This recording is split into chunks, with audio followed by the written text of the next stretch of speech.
Glad to be back with the microphone on. Yeah, okay, so it just seemed like Canadian internet is awful. Because there's a monopoly of companies that really make your life the worst. 6. Okay, so Bedlam Reveler costs 2, right. Okay.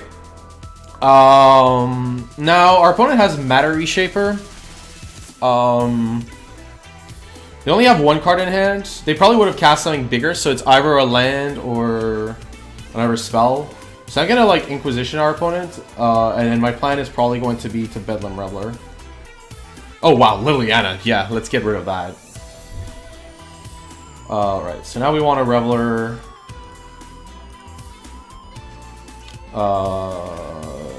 Right, so because we have 2 Faithless Lootings,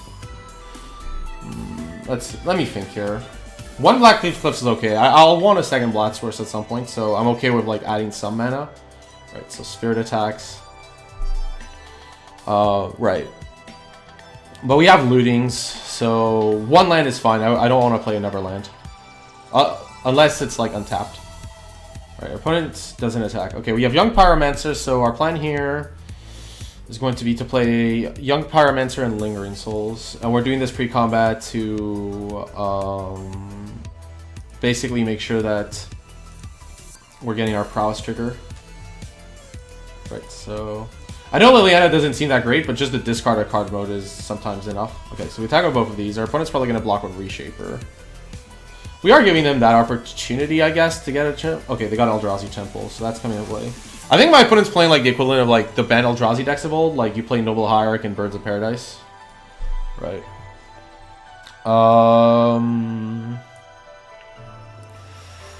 Blood Moon is very strong. Molten Rain less so, though, especially on the draw. They have mana creatures and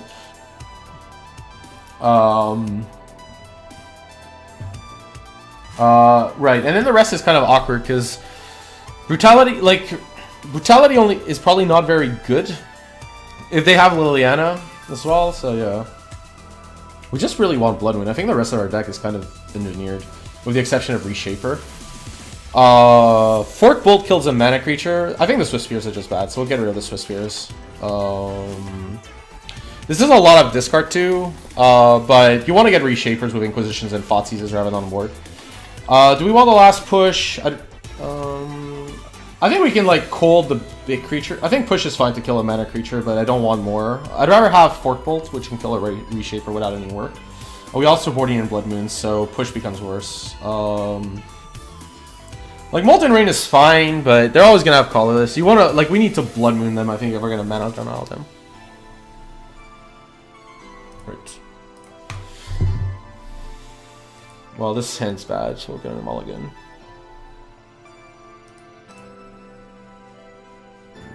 This hand's fine, because we get to discard both souls. Okay, this is tough, because, like, this kills a lightning, this kills a Birds of Paradise. Man, this is hard. This kills a Noble Hierarch or a bird. But if our opponent takes Faithless Looting, with a Thoughtseize, we're in super bad shape. So I have to bottom. That's kind of awkward. Like, if they go, like, for a bird here, then, yeah, I wish I would have kept the Bolt, but... Okay, Swamp is a good sign. They're gonna get the Faithless Looting, most likely. I don't know. Like, this Blood Moon is a real problem if it resolves, so... I would honestly go for the... I might go for the Blood Moon. I guess Faithless Looting is so good in our hand that, yeah, that's fine. This is a problem, though. We draw a land, and yeah. I don't really want to show my opponent that I drew a land, but... let me think. I really don't want to show my opponent that I drew a land. And we're gonna need a... I think the Information Conceal is better than the proper fast sequencing here.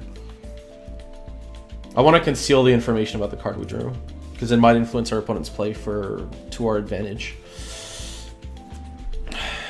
Right, so they Thoughtseize us again. Okay, that makes sense. So they know we have the land. Right. That's fine. So they take a Blood Moon most likely. And then I'm going to get... what do I get here? 13? Jeez. Ancient Stirrings, okay. I guess I could get a Blood Crypt. Yeah, Blood Crypt is fine. We lost our Blood Moon, and if we have Blood Moon, we're in great shape anyways. Smasher? Okay, Smasher could be a problem, but we have Terminate and Soul, so it's not so bad.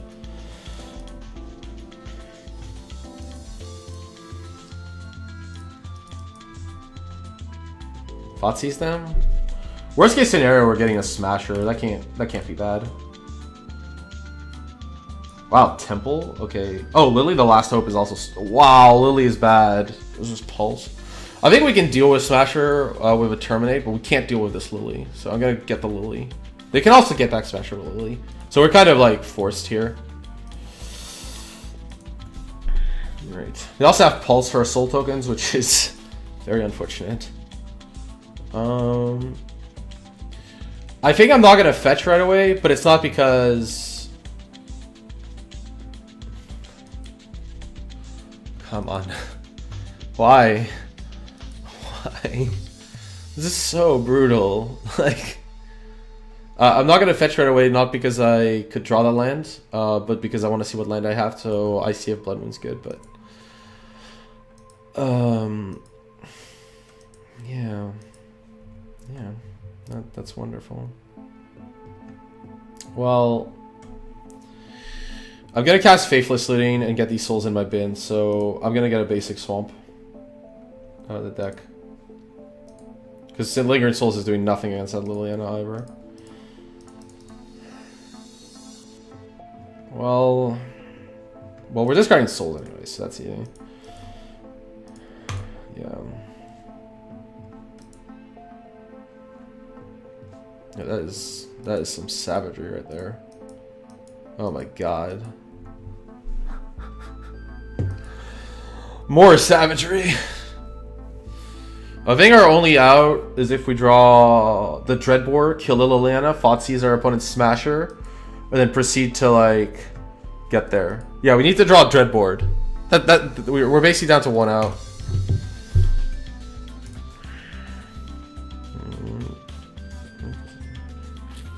Wondering if Fatal Push is important because of that. God, okay, well... One good top deck deserves another, I guess. So, Dreadboard that. Fotsies, my opponent's Smasher to get that out of the way. Right, one good top deck deserves another. I'm sure my opponent's not running more of these, so... But they gotta run more, yeah. So the Dreadboard there was super brutal for... What is going on? Are we like each just drawing like the card we wish we could draw? Is that what's going on? Because it's looking pretty good right now. Dear God, what is... Oh wow, just in time. Okay, well we're gonna do this. Oh, and they have Fodnots here. Okay, we're gonna die. That's insane. Both our draws, like the counter draws have been insane. Well they can see the Bedlam Relay. That's fine. This has been just so ludicrous. Alright. Okay, well, we die. I mean, I could technically play Young Pyro against this. What's the sequence that card would I win? I have, like... Is there any card I can win with in the deck? Screw it. Like, we can just check. Like, I got this chump block here. There's no cost to doing so. I guess I could Faithless Looting into Souls. And then like buy time, and then my opponent has total air, and then I still have to draw something, but it's not impossible. It's very improbable. It is okay, that's fine. Okay. Well, that Relic was pretty good here. I think Relic of Progenitus is just such a brutal card. The way this has worked, Molten Rain on the play might be good though. Kolaghan's Command. Kolaghan's Command kills birds, and this isn't so bad. On the play, I don't want Fork Bolt. I'd rather have Push for. Actually, do we even cut a Lightning Bolt? We can like kill a bird a lot easier. This is a lot of freeze though. I think we can cut either one Souls or one Command. Command is fine. It's a really tough one here. I like cutting a Command. And then keeping free pushes. Yeah, that's fine. We can have 4 push, but we need like... Yeah, it's really hard to use them sometimes. Well, we'll keep this hand because it has Inquisition and Push. I want to like maybe get one of my opponent's discard spells, or I just want to see what's going on. There's a lot of cards we could get that would be relevant. So yes, Inquisition our opponent. Right, so I don't think Liliana is an easy to beat card. We can maybe beat Relic eventually, but I don't think we can beat Liliana. Yeah. If I didn't ever discard spell, I would have taken the Relic here, but I don't. So our opponent plays Relics, removes this Inquisition. Then we play this, and they play Matter Reshaper, and then this Field Push looks awful, but wouldn't have been replaced really with anything. Double Reveler, yeah, against Relic is very bad. I'm starting to wonder, post-board, there maybe needs to be another plan that isn't Reveler focused, because it seems pretty easy to disrupt the plan. Right, we lose the Inquisition here. Well, right, so now we have young Pyromancer. Right, and now we want to keep our Fatal Push on Lightning Bolt. Like, we basically want our opponent to be in a situation where they're kind of forced to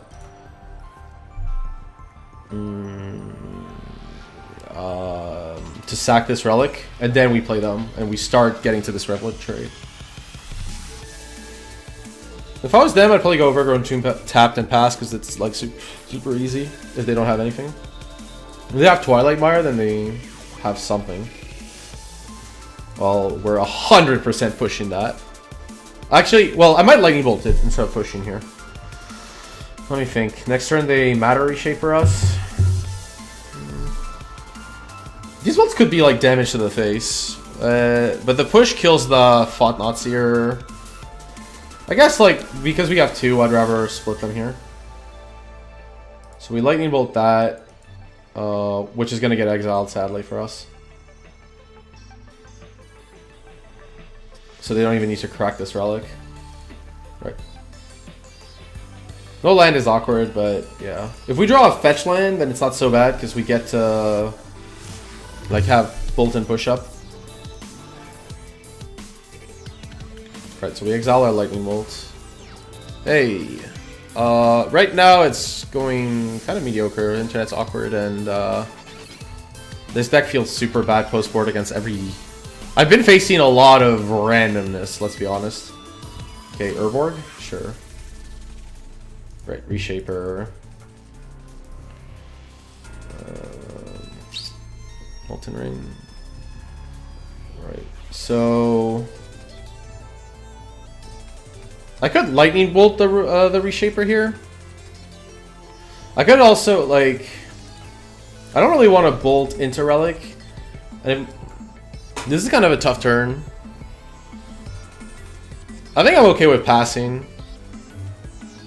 It's a bit awkward, but yeah. I don't want to get Relic on my card. I'd rather... Our opponent has to sack this Relic for us to win at some point, so... Because we have two Revelers.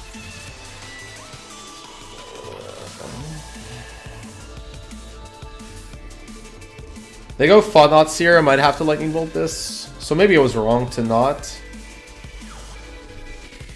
Yeah, I should have given my opponent a choice. I should have bolted and attacked, yes. I could bolt a token and kill the Fought Knot. That seems... That's like the other option. But then they still get my best card. Like, yeah. I played against some court deck with Eldritch Evolution that was a bunch of nonsense with voice and stuff. And then I played against... What did I play in round 2? Blue-black control. Straight up blue-black. And...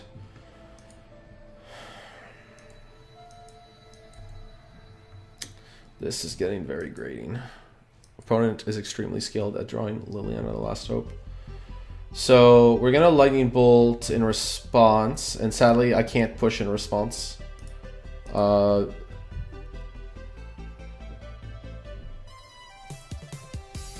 make a token.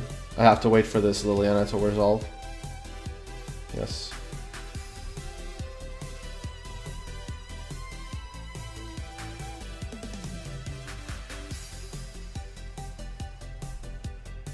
Birds of Paradise. Okay, so they're down to Thought-Knots here. Okay, we can exile Young Pyromancer, that's fine.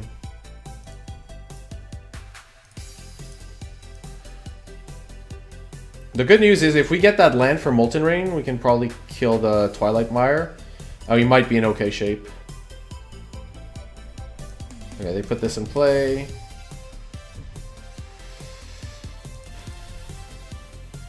Man, a red source there. Like, basically a land. The whole deck has red sources, so a land there would have been good enough. We could have Molten Rain the Twilight Mire, and our opponent's Thought-Knots here would have been stuck in their hand. As stands, they're going to Thought-Knots here. So it's not so bad. We could draw like a removal spell. I think Liliana's the last hope do they have. I guess it's really good in this deck because like the creatures you get back are super powerful. So I'd probably run like free. That makes sense. That's actually good deck building for my opponent. Like, this deck is like an unknown. I think that's good deck building to put 2 or free Liliana as the last hope. I'd fake free post board. Because every creature you get back is so powerful. So that's actually really good synergy. I like that a lot, actually. Honestly, like, we've also faced Liliana Last Hope in like 2 matches. It's not like that played. I think like maybe Liliana's defeat on the sideboard would be pretty good, but wouldn't be a card I board in this match though, because they have discard spells and stuff. No. We have tea. And we have a big biscuit. That's awesome. Merci. Okay, so we exile... It doesn't really matter what we exile. It's an instant, sadly, for us anyways. Alright, so they exiled our Molten Rain, which makes sense to me. So this is the turn where we can cast Lingering Souls and hopefully force our opponent to crack their Relic. Because that Relic is always going to kind of get us, so... Can't attack. Yeah, they got a Molten Rain, which makes total sense. If we had hit that Twilight Mire last turn, we'd have been in, I think, pretty decent shape. Okay, so, right. So that's gone. We don't know our opponent's hand, but they're pretty advantaged right now. Since they can top deck a lot of Eldrazi's, and we have these uncastables. This does not look good. I mean, if they get like a Bedlam Reveler, I don't really care. This is Thought-Knots here. This is a lot of cost. Oh my god. Reality Smasher. I'm gonna quad block the Thought-Knot if my opponent attacks with it. Right. They shouldn't. Right, so can't block. Because that thing has Trample. I mean, it's a 5-mana card in Modern. I think it should be beefy. Right, so one second. Our opponent didn't play a land. I could have waited for Young Pyromancer. Okay. We need to fill up our graveyard anyways, but yeah, I could have waited for Young Pyro. Maybe there. You probably would have played anything, so I could have maybe seen it. Okay, so Smasher attacks. Yeah, because if we draw like Faithless Looting, I have to lose a Reveler. I think that's fine. Okay, so what is this? Wow. Endbringer. Okay, well, that works.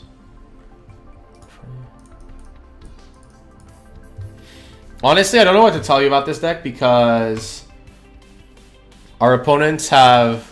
We faced a lot of Lilianas of the Last Hope, which are really unreal against this deck. And we faced some nonsense, so... Oh, sorry. Why am I 1 free? Yeah, sorry. I'm 2-2 in the league, but 1 free because in our first match, our opponent had technically won the game but with their infinite combo, but they couldn't get through. So I counted that as a loss.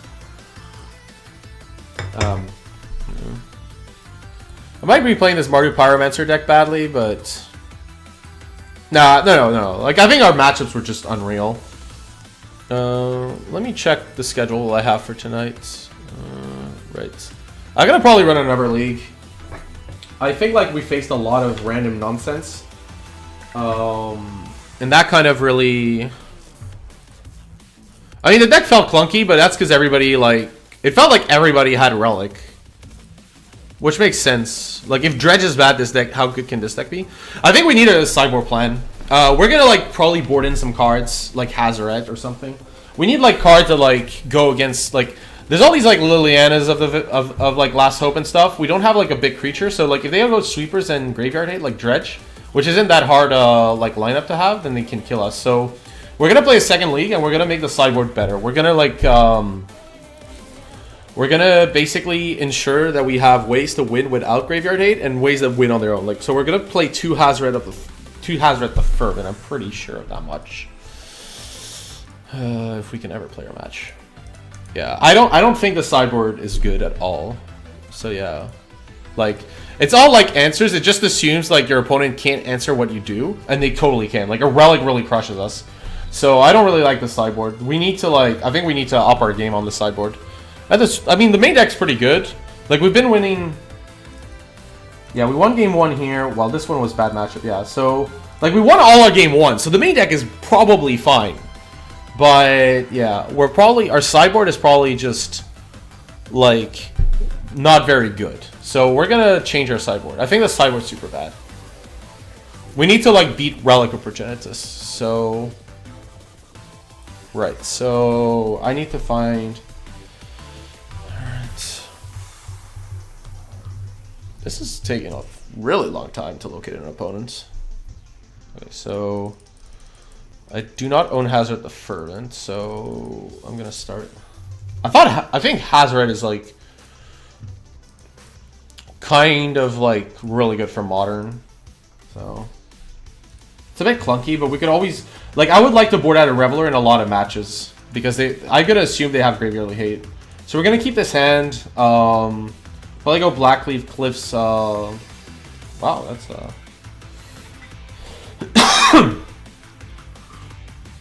Wait, Nissa, Nature's Artisan? What's that from? Kaladesh, I guess? Yeah. Alright, Blackleaf Cliffs and Looting. I want to discard the Swiss Spear as usual and the Blood Crypt. Well, one second. The Blood Crypt, maybe not. A Mountain in the Swiss Spear is good. Swiss Spear, I think, is not a good turn 1 play. It's like a turn 6 or something.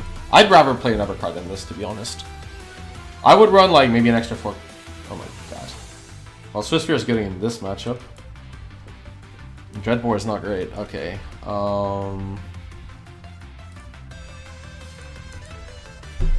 We're unlikely to terminate anything.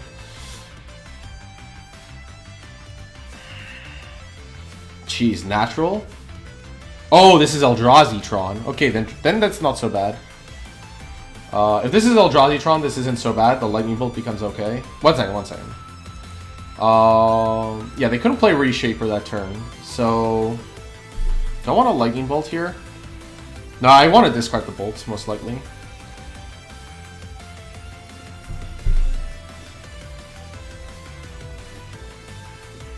This is so hard.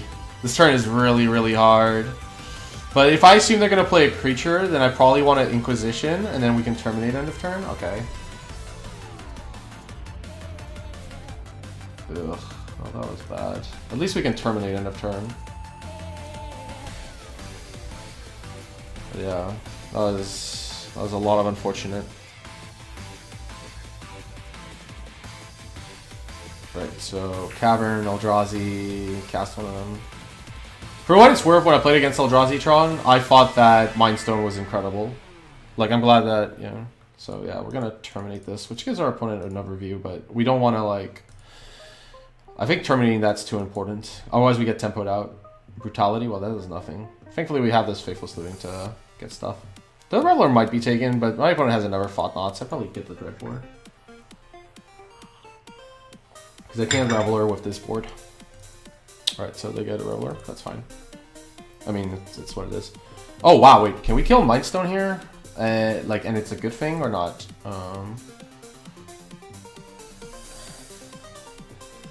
I think we destroy 1, 2, 3, 3. They go to 4 for Thought-Knot anyways. But then we can Lightning Bolt Brutality. I like destroy and return a creature so that our Faithless Looting is together, so... Right. We could also make them discard a card, but... I don't think that's really leading us to anywhere.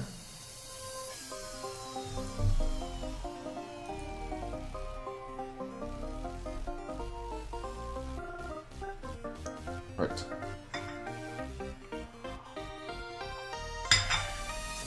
Let's just clunk their mana a tiny bit. Oh, come on. Really? Well, this play's awful because they got Urza's Mine.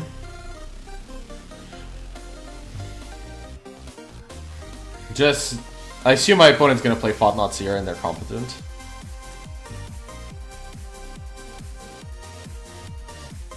Good. Get the Dreadbore.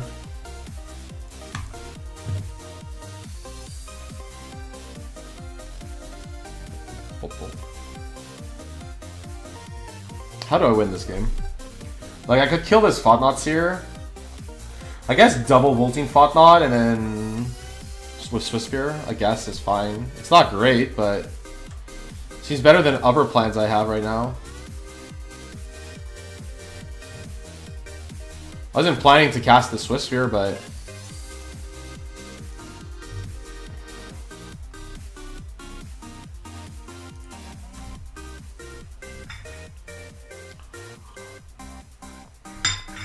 maybe I should have like been more conservative because of Endbringer.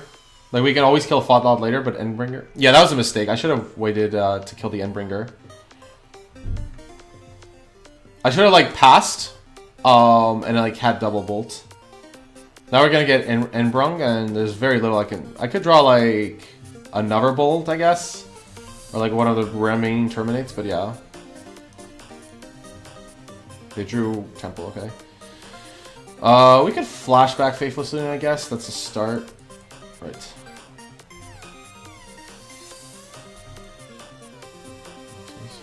Well, Fatal Push isn't doing anything. Nor is Sacred Foundry, really? Not against Endbringer either.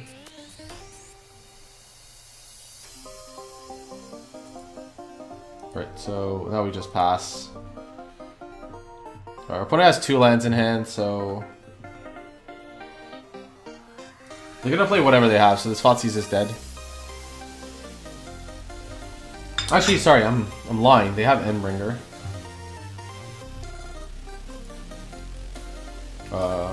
Yeah, we're not winning this game. Our opponent like thought we're not getting anywhere. No, Endbringer like just kills stuff, and yeah, it's over. I should have maybe not conceded so early, but I don't see how we win. Wear Tear. Wear Tear doesn't really get much. Blood Moon is great though. Molten Rain's good too. I don't like Brutality, and I like Push against Eldrazi Tron. Forkbolt's bad. Swiss Spear's fine. Mostly because you just want to attack through, so we don't want these. Camo, Chariot Screen, Forkbolt. I think this is fine. They're like colorless, so yeah. Fatal Push is good against Thought-Knot Seer, but that's about it. I think we just want to erase them with bolts and... Yes. Well, we have Blood Moon, so that's a good start. Sadly, we don't have a black source or a white source, but I think that's fine. I think we just want to... Blood Moon is so powerful. They have Waste, though, but we have Molten Rain, so... Turn 1 Blood Crypt tapped, yes. I don't want to overestimate how good Blood Moon is, because that would be dangerous. Eldrazi Temple? Expedition, okay. Right. Right. Wooded Foothills. Probably getting another Blood Crypt. We can't... I would get a Swamp if this could get me a Swamp, but it can't.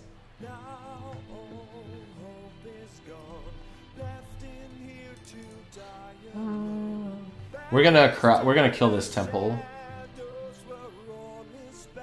I believe. 1 second, let me think about this. Is our plan to kill temple?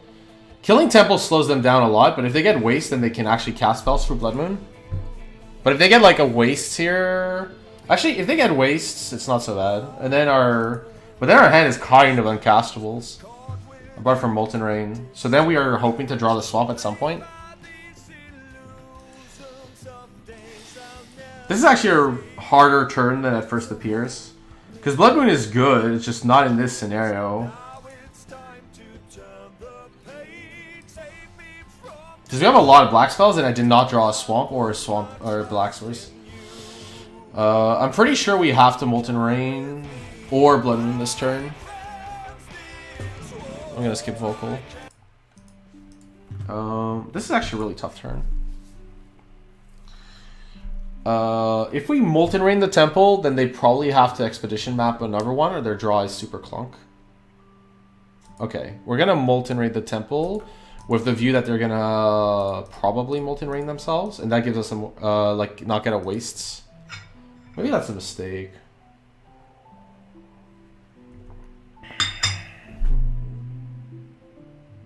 They got another temple, so... Okay. But I think I made a mistake there. I should have just run the Blood Moon out. We gave our opponent an option. Right, so they run temple out. I think I have to run the Blood Moon here. Otherwise, we're going to be in a lot of trouble. And yeah, I think Blood Moon is just so powerful, I have to run it out. Which is kind of sad. I should have probably played the Foothills sacked, but whatever. This way we don't take damage. Oh, our opponent Warping Whale, so they get one crack of the... Oh, sorry, I have 6 by accident. I should have played a land. I don't think it's going to matter much. Oh, wow, they had the waste already. Well, we basically lost on that waste alone.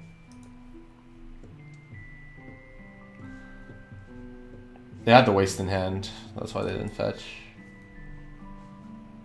Right, so we lose Dreadbore. So, yeah, so it might have been correct, a Blood Moon.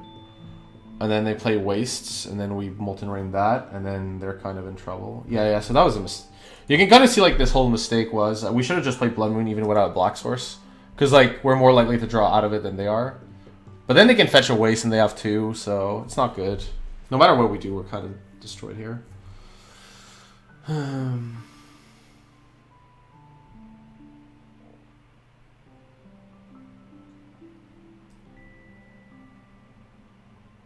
Yeah, I've not been liking these post-board games at all.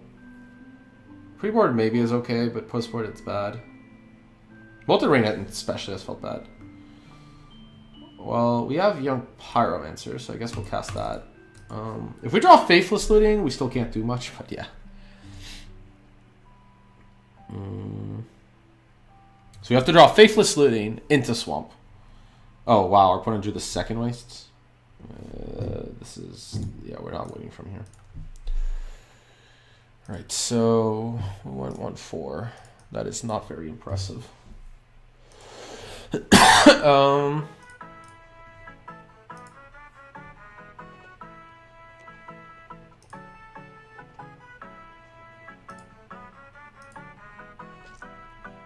We faced a lot of nonsense. Let's redo this deck. Okay, what did I not like? I did not like the Molten Rains. I think we should rely on Blood Moon or not. I did not like the Swift Spears. I think we could put one Blood Moon main. Actually, that's what we'll do. We'll put some sideboard cards in the main deck. We have 2 Wear Tears. I think Wear Tear's fine. I think Dragon Claw's fine. We haven't faced Storm where Campbell would actually be good, so that's fine. Right, so now I want like Odo Winfret, so we're gonna get some Hazoret in there.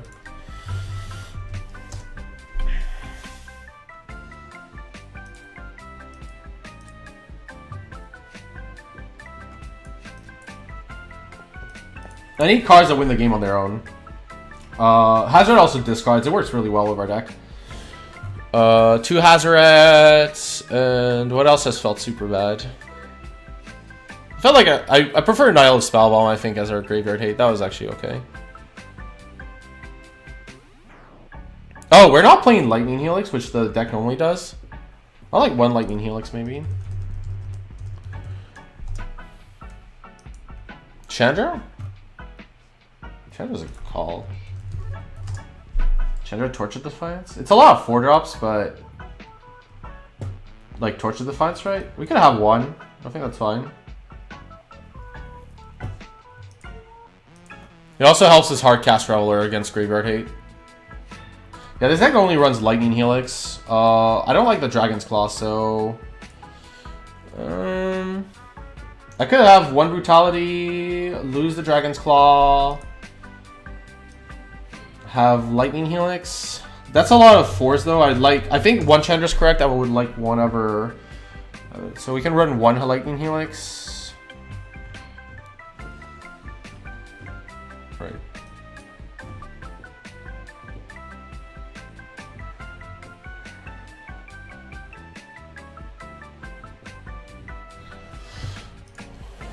Something else, but Chandra's really good here. I don't know about the Shattering Spree, I guess it's fine. Why aren't we running Stony Silence? Stony Silence is just so much more powerful. We already have removal. Just run Stony Silence. I love to stop worrying and love Stony Silence. Like, I mean, okay, it's not synergistic with Blood Moon, sure, whatever. Pretty sure if you have Blood Moon or Stony Silence against Strawn, you're in good shape, so whatever. Like, you could also cast Stony Silence into Blood Moon. I think Stony Silence is just too good to not run. So like this, I really love the idea of Chandra. I want something else though, like Pia and Kiran Nalar is okay. Pia and Kiran Nalar. We have Souls though, that runs into our opponent's plan. We want a Fred that attacks on a totally different axis. And I don't want to board in too many. Like, I'm gonna have to board out one Reveler if I'm boarding in stuff like this too. So, because like this is like to have an alternative plan. That's for the mana base. I felt like I want less. I want more. I don't know if I want Godless Shrine. Probably not. Let's be honest. But I definitely want the second Swamp, right? No. If we're playing Lightning Hills, we can play second Swamp. I think this was fine. The fetch lands were... Wait, why are we running Wooded Foothills instead of Marsh Flat? It doesn't... Yeah, wait, whoa. Wooded Foothills is wrong. If we don't want to... Yeah, we want more Marsh Flats because it can get us Sacred Foundry and Basic Swamp. We actually lost potentially that game because of that, so yeah, Marsh Flats. I don't have any, but yeah. Marsh Flats... And then, right, so what did it give me? Zendikar? Okay, probably gives me Zendikar again. We want at least one Chandra Torch of Defiance. We want another card.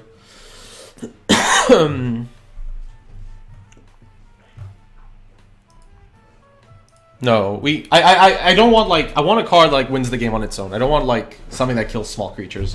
Our deck is already engineered to win those matchups. We should have something that, like, sure, the guy with Voice and Eldritch Evolution and Witnesses was a little extreme, but apart from people like that, we should be able to win those matchups. So, yeah. I need, yeah, obviously Stony Silence and Nihil's Bound with an Ombo, but you're never running both of those together, so it's fine. I need a card that can win the game on its own and that attacks from a different axis than small creatures or graveyard. So it can't attack with a small creature and it can't attack from the graveyard. Everything else is fine. Hazoret's great. Chandra's great. I'm concerned about having too many 4-drops, so a free drop is okay. What did I run in that Hollow One deck at the end? Because I was looking for cards like that. Big Game Hunter? That's cute. Not needed, but cute. Same like Phoenix, Death Shadow. Death Shadow is kind of funny. Kermbag Angler. No, I don't want any of those cards. So, right. Grixis Control. Do you have any ideas for me? No, you just have more destruction. Yep. No. Teamer Breach. Probably not. Yeah, PN Curran, but I don't think PN Curran is... Liliana? It's double black. Double black is a problem. Double black is usually... I think Liliana's awkward because double black's a problem. So I'm not the biggest fan of it. We're already like...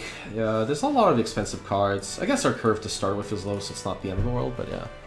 Yeah, Liliana's good against the matchups where we're already good, and I don't really care about returning our creatures that much. I think it's fine. I could just have 2 Hazrets and a Chandra. We do, like, rip through our deck, like, blistering speed. If Could also just run the 2 Chandra. It's probably fine. What did we have in Team of Reach? We had the Black-Red God was awful, if I remember. None of these decks. Oh wait. The Ponza deck might have something. It plays Storm Breath Dragon. I don't think this is where we want to be, but it's a cute card. Nah, that's not where you want to be. Oh, it plays more green cards. Inferno Titan. We can't cast these cards. It's not. What do I run in Death Shadow? I run Death Shadows, Delph Creatures, Liliana's. No. Okay. It's just for the last card. I'm not gonna like agonize over it too much. We can just try 2 Chandra for testing purposes. I think that's fine. Okay, so let's just get those cards in. 2 Chandra, 2 Hazret, 2 Marsh Flats. Okay, so we're gonna wait for the bot to get our cards. While that happens, I will update the deck list. So Mardu Pyromancer V2. So we want to export, text, save. Then we want to open that up. Loads. This seems like the one. No, that's the bad version. That's the version we just played, which I don't think you should. Right, we named it Mardu Pyromancer, no other info. Right, so... Because I think the deck was incredible game 1, and then it like petered out game 2, and that's not normal, because you're playing a deck that basically like should be much better post-board because you're a free color deck. Free color decks are meant to be better post-board than they are pre-board. If they're not, then there's probably a mistake somewhere. So I think our result is indicative of the current version, but I don't think it's indicative of the version we're trying to build. Right, so...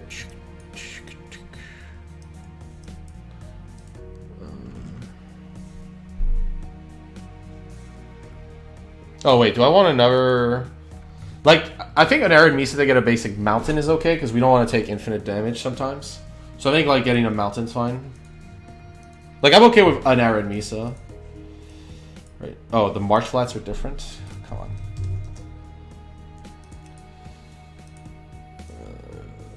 Right, so the Marsh Flats don't interact with each other. That's okay. That's what it is. 1 second. Oh, I added a Blooming March. Okay, that makes sense. Right, so sideboard, yeah. Other. I'm just updating the deck so it looks nice and especially is relevant. I guess Swiss Sphere is fine. Yeah, I'm not a fan of cards like that.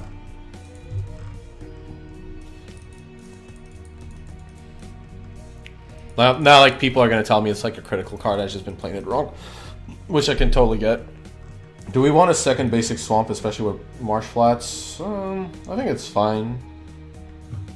I don't like playing Lightning Helix in a second basic swamp, but... I guess... I could do with a second basic swamp. It'd probably be over... I want 2 Foundries, and I like 2 Blood Crypts. Yeah. Probably would be over one of the fetches. I guess the Arid Mesa. Let me double check what the guy that is actually doing well. He's actually playing 19 lands and only 1 swamp. Okay. He likes Wooded Foothills over Marsh Flats. I can't imagine that's that great. You really need for Blood Moon. I think playing 20 lands is fine because I think like having an extra land is important for these Hazarets and Chandras post board, and like you have access to Faithless Looting, so it's not so bad. Okay, I guess this kind of does it. So, right, so destroy this image, get a new overview, generate the deck. We're gonna like do a second version, so that was version 1.4.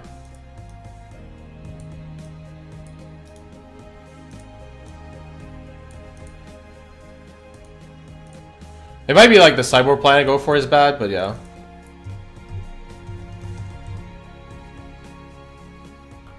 One sec. Yeah, there we go.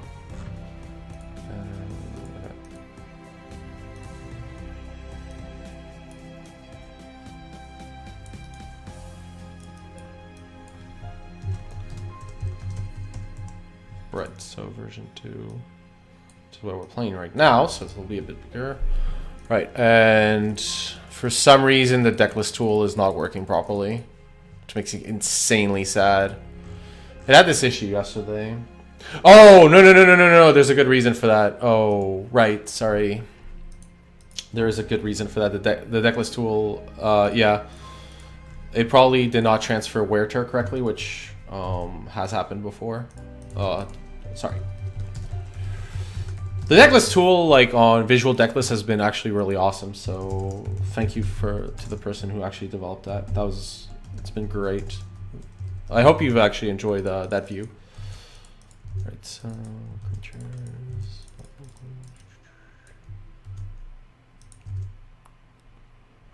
There's only 8 creatures in main deck now. Well, there's Lingering Souls, so it's not that bad, but yeah.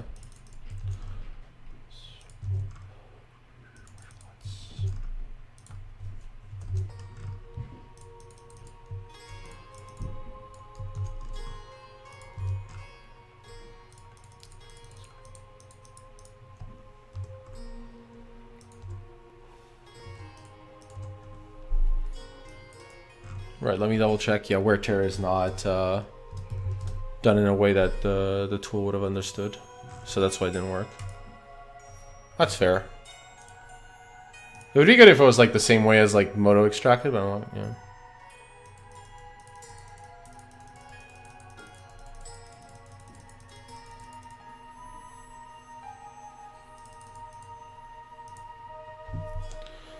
Right, there we go. Save image as...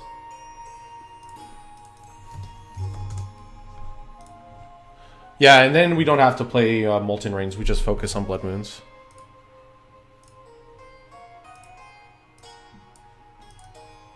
Right.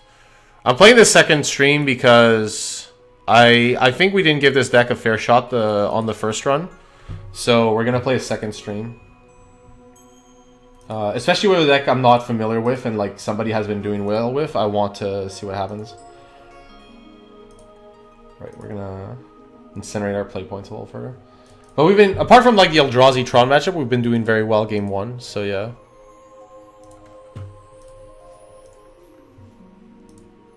Right, okay, yes.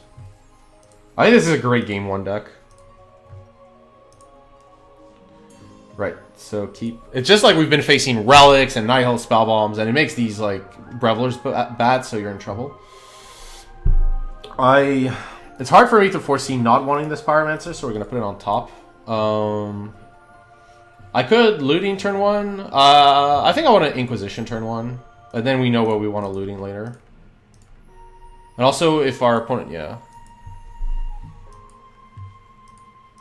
Like, because we don't have, like, interaction with creatures, so if they're, like, on mana acceleration plans, we can Inquisition them. Then we can, like, Young Pyromancer and start dishing out, and then, like, start doing stuff. Oh my god, really? Oh, come on!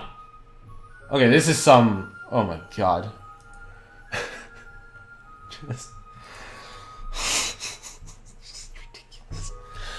Oh man, this is gonna be very hard. Okay, right. Okay, our best chance of winning this is to either aggressively get a very likely get a Blood Moon, which is unlikely. But whatever we do, this Relic has to go. So I'm glad that we did that and got rid of Relic. Yeah. They have Natural Tron into Wormcoil. We can maybe beat this.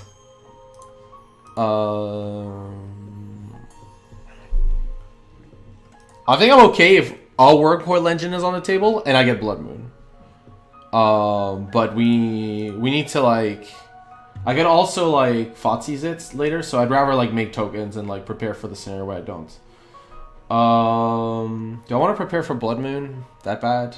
Like, I could get a Swamp here rather than a Sacred Foundry. I think a Swamp is interesting, actually.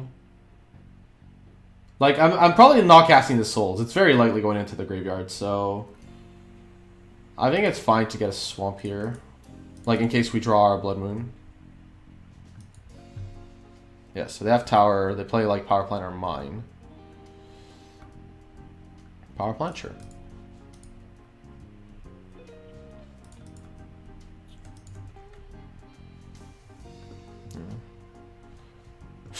Jesus Christ. This matchup isn't hard enough. We have to make it harder. Okay, well... Inquisition is not going to stop all this is not going to stop the cards we care about. We lose Reveler and Souls here. I guess we still Inquisition? No, our opponent has 6 mines. Okay. Right, so now they're going to play Wormcoil Engine. Maybe I shouldn't have Inquisitioned, because we have Young Pyromancer. Yeah, that was a mistake. Maybe? Was it? They're going to Wormcoil this turn if they drop a 1... There's a lot of 1-drop cards, so they would have played the 1-drop anyways. Yeah, see, like, even if they draw a 1-drop, they would have played it. Right, so we can maybe beat this, because we have Dreadbore. Now we don't have the second red for Reveler, but, I mean, we're going to... 1, 2, 3, 4... Right, so... Right. Right, this is obviously awful for us, but it's what it is. Opponent has 1 more mine in hand. Green. This is some draw. I'm gonna just Wait. If we draw a source to kill this card, well, I definitely have to keep the Dreadbore here. Right, so unfortunately we drew Fatal Push, which is... Right, so we can Dreadbore that. And then we can attack with Young Pyromancer. Our opponent really should have taken a land. Right. So now we can't Dreadbore this. What is this? Oh my god. This is just no. Okay, we'll exile a Fatal Push. This is too much. I think honestly, like... Wow, this is like another level. I can't win against this level. This is like level... Yeah, this is... Well, I gotta concede before they see the Blood Moon. That was something else. That was another level. But we have these Stony Silences and these Blood Moons. And because they have Relic, Bedlam Reveler is much worse. So we're gonna actually cut the Revelers. We're gonna stop having Revelers and we're gonna focus on... Hazrat's not that great against Tron, but Chandra is. So I like the Chandras here. What's this? Non-creature? Yeah, Tron is obviously an awful matchup. I'm not... Like, you shouldn't play this deck if you think you're gonna face Tron. Actually, we could keep, like, 2 Revelers. I think that's fine. We don't want... We could have the Hazrets or the Revelers. We definitely want the Chandras. Fork Bolt's awful. We also want to cut a Lightning Bolt, probably. Collective is not great. Wow, there's so many cards I want to take out. Actually, you know what? Let's... If they don't have Relic, these Bedlams are fine. But Hazret's obviously bad then. We're gonna make our deck so clunky.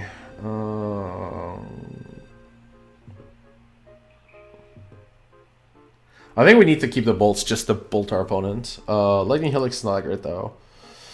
We need Terminate, I guess. Terminate is only good against Wormcoil, but we might need to... Actually, yeah, Terminate is only good against Wormcoil, and we have Cold against Command. Dreadbore kills Karn, though, so it's fine. We definitely want to cut a Reveler. They have Relics. Actually, Stony Silent protects our Reveler, but I don't want to like be clunky on Revelers. Hazrat's fine, I guess. They can Ugin it. They can't stone... They can't, like, stone it. But they could Ugin it. They can Karn it. But it does kill a Karn in some scenarios. There's a lot of clunk, though. Do I want this Fork Bolt just because it's... No, 2 damage is bad. I mean, it's a 1-mana spell, but...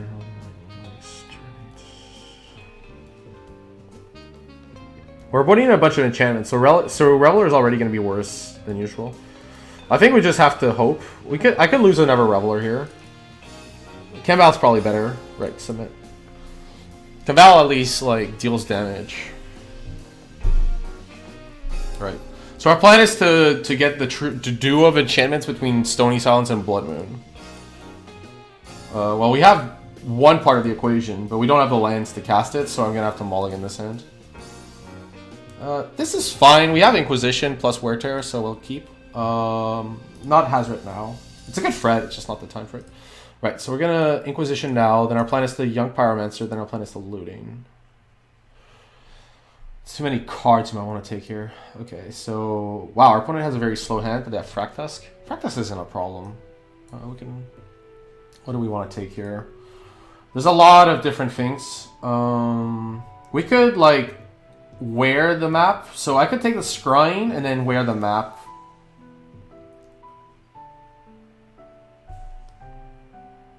Yeah, that's the plan. Take the Scrying, wear the map. Power plant, sure. Yeah, okay. So now we want to get a basic swamp with marsh flats. And wear this map. Right. Oh! Whoa, I misclicked.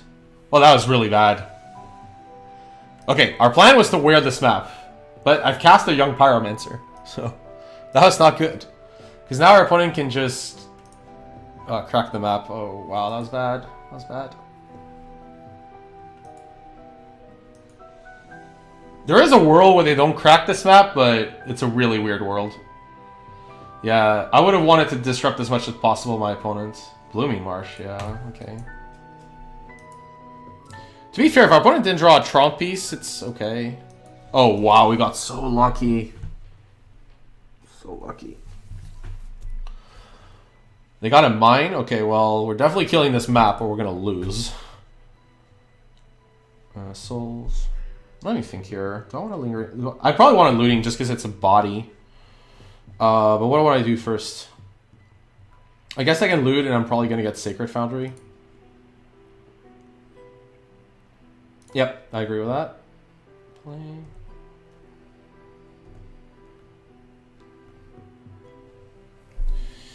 Right, so we want to Blood Moon our opponent. So if we want to Blood Moon our opponent, then do we really need to kill this map off?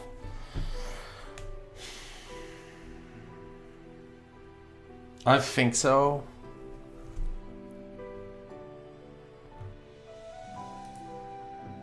We're going to Blood Moon next turn for sure. I don't think we need the Hazoret. I think Souls is enough, so we're going to discard Souls and we're going to discard Hazoret. And then I'm going to fetch a Sacred Foundry, wear the map,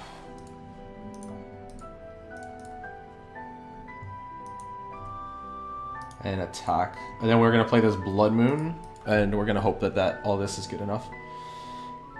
So they play Mine, they already played Stirrings. Right, they play Map. Map is really awkward because it gets the basic Forest. Okay. Well, they're going to get it now, which is very good news, because we... Oh, well, if I knew we were drawing another Blood Moon, I probably would have, you know, not discarded it. But it's fine. We have Lingering Souls. Okay, so they play Tower. They have 2 red mana. Oblivion Stone? Oh, jeez. We need Stony Silence hard. Yeah, Stony was like... To be fair, they're going to Stone, and we have another Moon. So, my plan here is to just Faithless Looting. Bedlam is good. So we discard Soul's Mountain here. 1 second, 1, 2. Yeah, Soul's Mountain.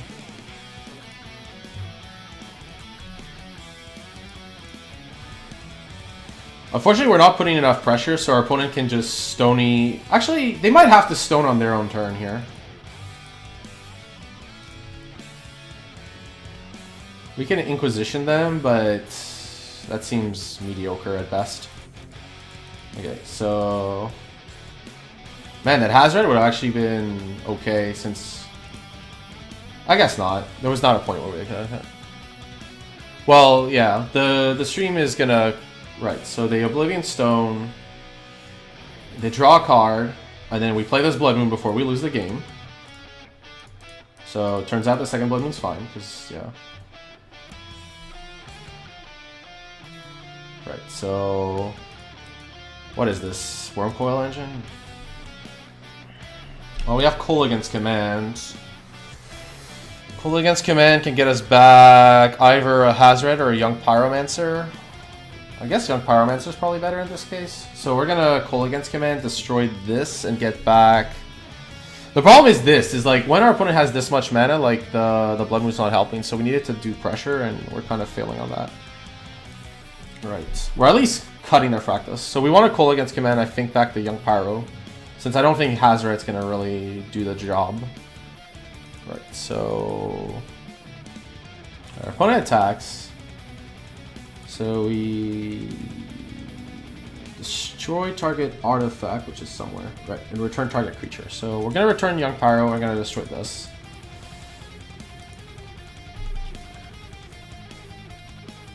Right. Unfortunately, they have so much mana now. Sphere, yeah. This is why you want Stony... This matchup's obviously horrific, but this is why you want Stony Silence, I think, in the sideboard. So it's so good against a deck like this. Yeah, so they can cast Freck Tusk. Right, so we can cast Young Pyromancer, and I'm gonna cast Inquisition to make sure... Like, if our opponent has another 1-drop, I want to get rid of it. And though we're gonna need to... Right. I think we're gonna take Brutality. Out of the two, it's the most relevant one if they get the mana. Okay, so here we're just gonna like prevent 5 damage.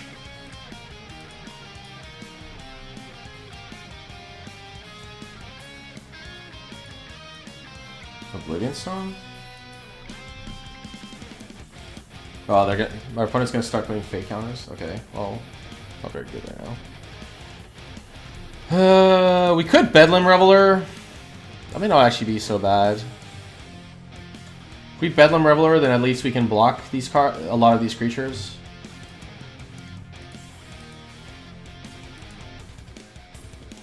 Right, Stony Silence. Okay, can't do anything now because we didn't draw a land, so we're gonna have to pass on this one. Right, so I'm gonna kill the... I'm gonna block the Lifelink one if I can, since it has the Fate counter. The Death Touch one is fine too. I don't mind.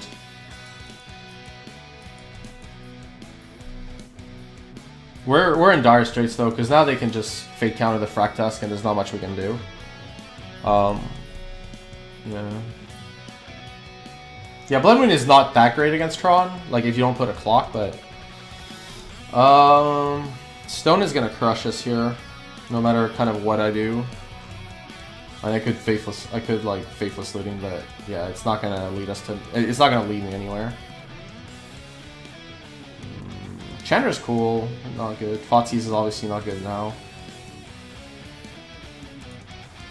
I've basically lost... Oh, wait, no. We can Lightning Bolt the Frack Tusk, and then start casting Souls.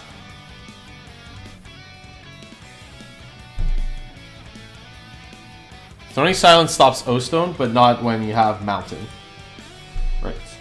So... Opponent's gonna put a Fate counter on their Oblivion Stone. On their Frack Tusk, if they're... Right. Then we're gonna have to Lightning Bolt this Frack Tusk to not die. Right, so we can Lightning Bolt a Frack Tusk in response. Which puts a Beast which will die at least. Right, and we don't die to Brutality randomly too. Going to 2 life. Right, I'd rather cast Lingering Souls here. I could cast... I don't have the mana to cast Stony Silence, so I have to cast Lingering Souls here and hope for the best next turn.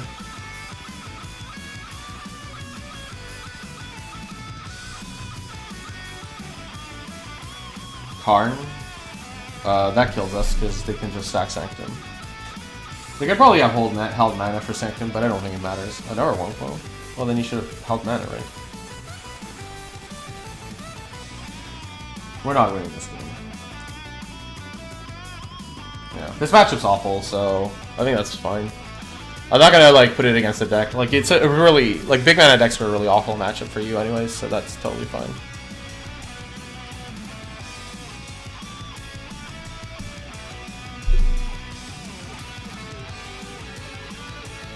I think the Stony Silences give you a chance, and it's not a bad card. I think you should have Stony in your sideboard. Like if we had Stony on turn 2, we might have actually been in really good shape. Wasn't it better to bolt the bolt token? Remember we're going to 2 life. Like, remember like, right. So the opponent's Fractus has a fate counter, so it doesn't die. So we just die. That's why we bolted the Fractus. But even then, even if the Fractus like would die, like the fact that we can kill the like free on top is great. So we can keep this hand. We have the basic swamp and. Blood Moon might be good, but we have like creature removal and stuff, so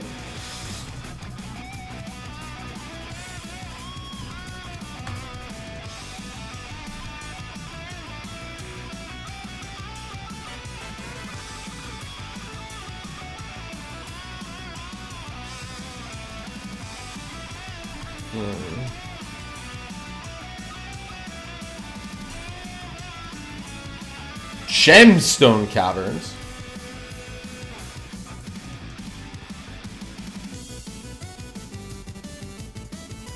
Is this like Ad Naus? Like that Ad Naus is like the only deck I've seen with Gemstone Caverns.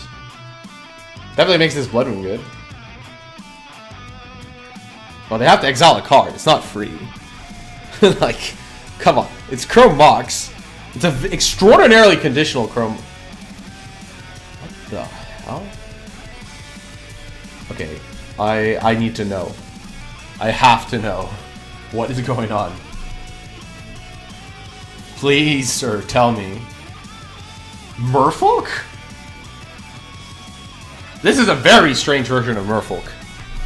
I don't really care about the Dismember, so it's I would probably take the Masters if I could have, but yeah. So it's a Merfolk deck that plays Gemstone Caverns. Okay.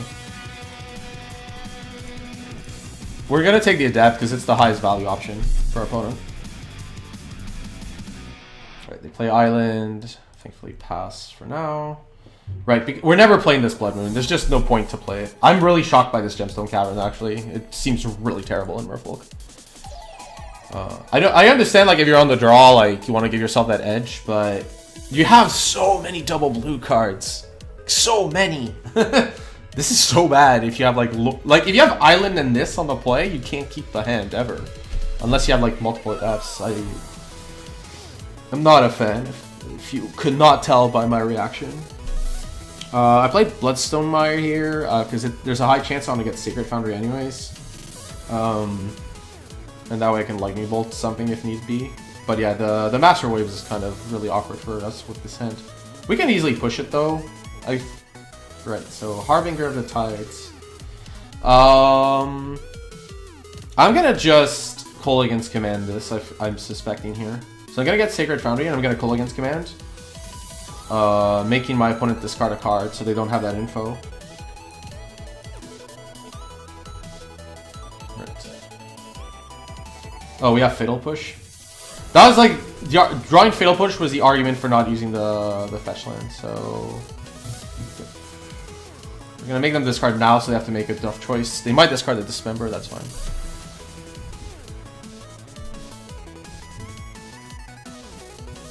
Yeah, Gemstone just seems bad. Okay, so they lost Dismember. They want to go for Master Waves. Not gonna be a very good Master. Minamo, okay. Well, thanks for the info, I guess. I don't want to Lightning Bolt this, but we need to draw... Young Pyro is pretty perfect here. Since it allows us to... It makes a red token, which is not obviously good, which is obviously not very good, but I think it's fine. Okay, thank you again for the Cavern info. Wait, did I miss the island? Did it get played and I missed it? Probably. Discopala. Well, I'll be killing that next turn. Yes. I don't need to kill that now. I mean, kill the token, so yeah. Right, well, that's fine. Right, so now, on our turn, we're gonna Lightning Bolt this Kopala. Well, it's gonna cost 3 mana to do this, so yeah. Then that's gonna give us a 1/1 token. And then we're gonna attack our opponent, because, yeah. We're never blocking with Pyro in this situation. So our opponent's out of cards, so that's easy. Okay, so now we're looking for, like, I guess Faithless Looting or something like that. Okay, Mutavault. Mutavault might be a reason to run out the Blood Moon, because it's an elemental. But we have like tons of removal. I don't really see the need. Okay. Faithless Looting here is really good. Yep, it's just that actually sums it up. It's just very good. Faithless. I would probably play 6 Faithless Looting in these decks. This deck if I could. Okay. Kolaghan's is nice. We can like make our opponent discard. I think Dreadbore is the worst one. Well, we're losing the Blood Moon. I think Dreadbore is the worst removal out of the ones we have. So we can't Lightning Helix, but that's okay. We don't need to right now. Right. So I'm gonna attack with the Elemental because if my opponent blocks with Mutavault, I can just Fatal Push. I can just Fatal Push it.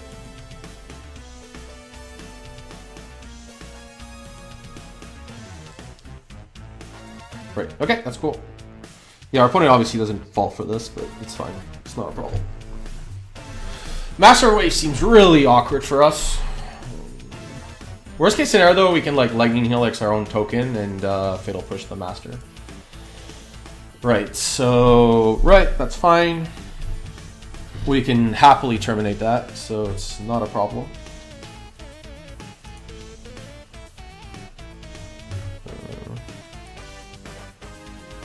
Whatever. This is a much nicer song from the same game. Right. I'm gonna push the Master if my opponent makes my Elemental die. Otherwise, I'm gonna terminate the Master. Okay, they're attacking with Mutavault here, so yeah. This is gonna be a lot of damage, but we're gonna take it so that we can clear our opponent's board entirely. Oh, well, this is even less damage. Right, so we block here.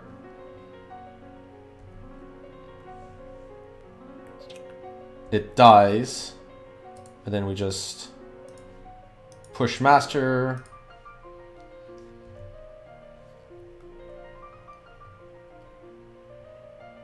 Right. And then Master's dead. Then we have this 2/2. I kind of want to Kolaghan's command this and make my opponent discard a card, but we can do that with Mutavault, with like the next creature, so it's fine. We can just Lightning Helix this Master and attack.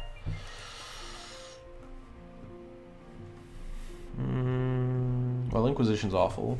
Well, I could run the Inquisition out, I guess, to just like get a token. And this would be the turn to do it.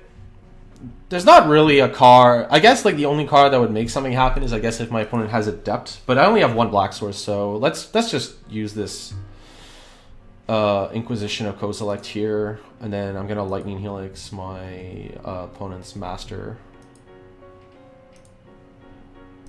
Oh, okay, sorry. Yes, that's fine. And we're gonna just Lightning Helix this. I know I could wait. Oh, I have Faithless Looting, right? I shouldn't have done that. Sorry, I forgot about the Faithless Looting in my graveyard. Make it a... I mean, it's a 1/1 for black. It's not awful, but yeah. So we use Lightning Helix because it uses the white mana before our opponent can Spreading Seas. If our opponent like kills this, it's awkward. I guess that would be the main argument for waiting, is if our opponent gets our black source. Right, so they get Reejerey.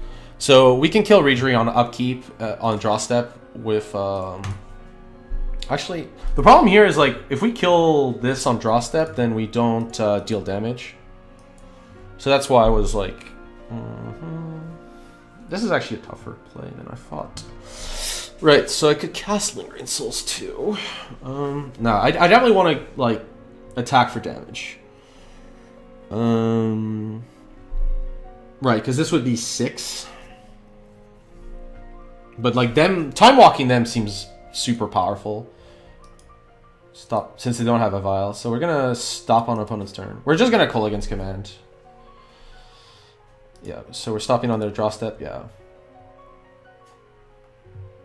I could have attacked, I guess, but yeah, so choose target creature player and choose target player. Right. So, right, that's it. So that, unless they literally got a Clique or something. Okay, they got an island, whatever. Like, this is the same except they have Univault to block, but I don't really care. This is obviously great. So now we can attack with all the tokens, and we can terminate the Univault, make a token, and there are no cards in our opponent's deck that saves them.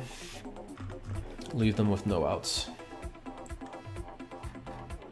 Well, okay, I guess that's fine. Rinsolver?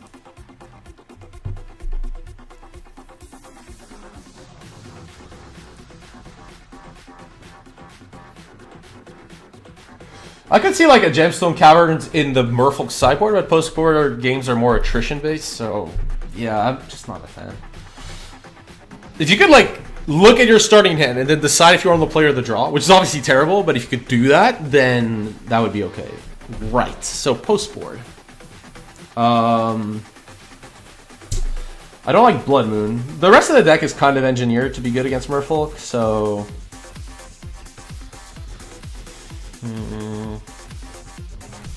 I don't really want to fight Vials here. I feel really cold. How cold is it outside?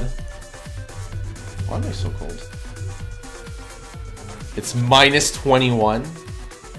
Dear God. It's minus 21 degrees Celsius outside. That's why I'm so cold. That explains a lot.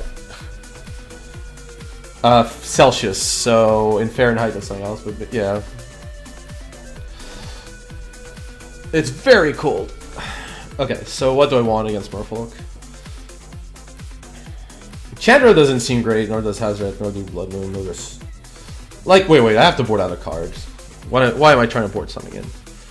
I guess the worst card... Collective Brutality isn't that bad. You get like a Dismember or something. I like kind of everything here. I guess the... No, Brutality kills something. I could board out a Reveler.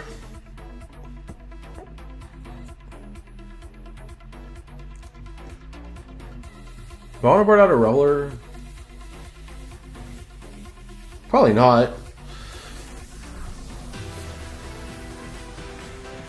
Like, our whole deck is really engineered against what our opponent does. What do I not like? I guess I'm on the draw. I don't like the extra land. We can cut... we can cut a Marsh Flats.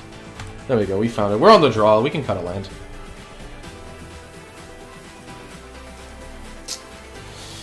Turns out that was the best decision. Okay, anyways. I am joking, by the way. But, yeah. Okay, keep. We're gonna discard probably Lingering Souls and a land. We might get, like, Spreading Seas on turn 1. Our opponent's bottom. Yeah, so this is what happens. Everyone plays Relic of Progenesis. Everybody. Because of Relic, I don't really want to Faithless Looting. We're just going to play... I guess Marsh Flats is good, because it allows us to fetch our white source without our opponent being able to Spreading Seas it. It's kind of nice, actually. Silver Gil Adept, yeah, that's a good card. Now the question is whether I want to do Young Pyromancer or wait for looting. I think I'm okay with like doing Young Pyro right away. If they have Dismember plus Seize, it's awkward, but... Right, sure, don't give me the option. Let's get a Sacred Foundry. No. The other thing is, like, on turn 3 we can looting plus Flashback Souls, so that would be like why I would want to play Young Pyro. Yeah, we're gonna do that. We're gonna play Young Pyro, and then our plan is to loot plus souls. If we have Pyro, it's great. If we don't, it's awkward, but we at least cast as many great souls.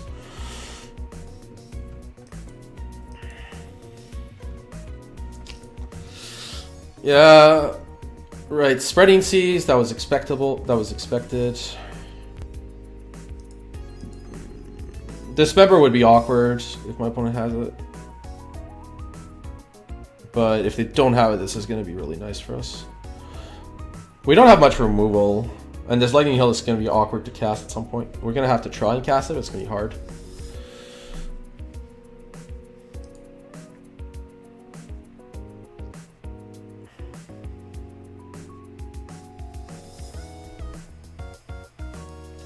You should dismember Young Pyro if you have the option, of course. Okay, well, we have Thoughtseize. Does that change anything? If we Thoughtseize, there's really not much else I can do this turn. It is like Master Waves would be a real problem. So this would be a really good turn to Thoughtseize, but I can't really cast anything else if I do. Like, I could Looting, but that just opens me up to so much trouble. I think like the original line was good, just Faithless Looting and Souls.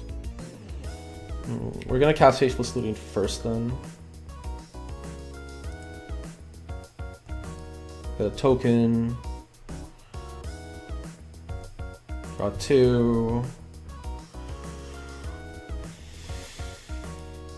Wow, that's a lot of Met lands. I was planning to discard this Blood Crypt, but I guess I should discard the Blackleaf Cliffs instead.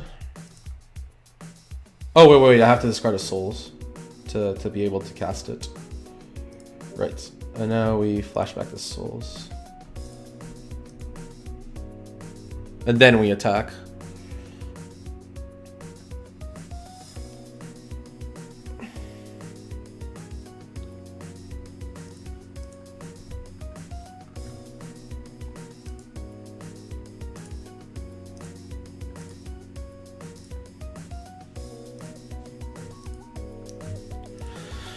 Yeah. Right, the sacked relic, that's excellent.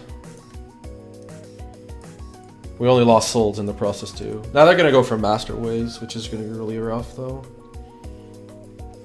Because then they can go with Lord. We could beat it if we go like Thoughtseize with Lightning Helix. Oh, we can't Lightning Helix. That was, like, Lightning Helix was the card I was considering removing, but I figured Bedline Reveler was probably... What did we actually cut in the end? We cut... Did we cut a Bedlam? No, what did we... We cut a land. Yeah, that was correct. Cutting a land was correct. Right, so now it has Island Walk. Yeah, not having the removal for this is going to be a real problem. Okay, it's not a problem anymore. Let's Thoughtseize. I Thoughtseize first just to get the information and know what our game plan should be. It's worth noting our opponent is Mutavault, so they could easily block. Well, by Thoughtseizing first, we get that info. That's sweet, sweet info. So I'm playing plain Blackleaf Cliffs this turn.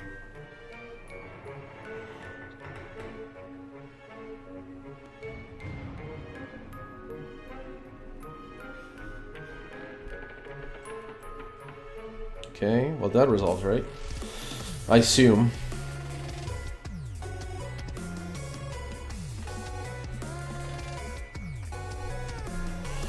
Just like knowing, for example, that Spell Pierce exists in my opponent's hand would be very relevant. This is just for like the info. What is my opponent thinking about? This is taking a very long time to resolve a Thoughtseize. I have like 3 other matches to do. Come on. Equintriffs? Oh, okay, that makes sense. I probably don't want to Lightning Bolt these because I could Lightning Bolt this, which is much more powerful.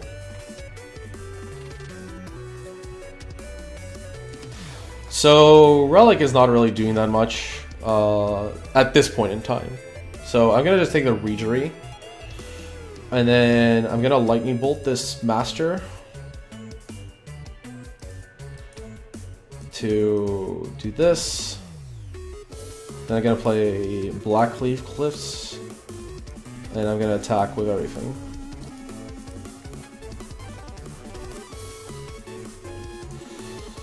Right, so the Master's gone. Island.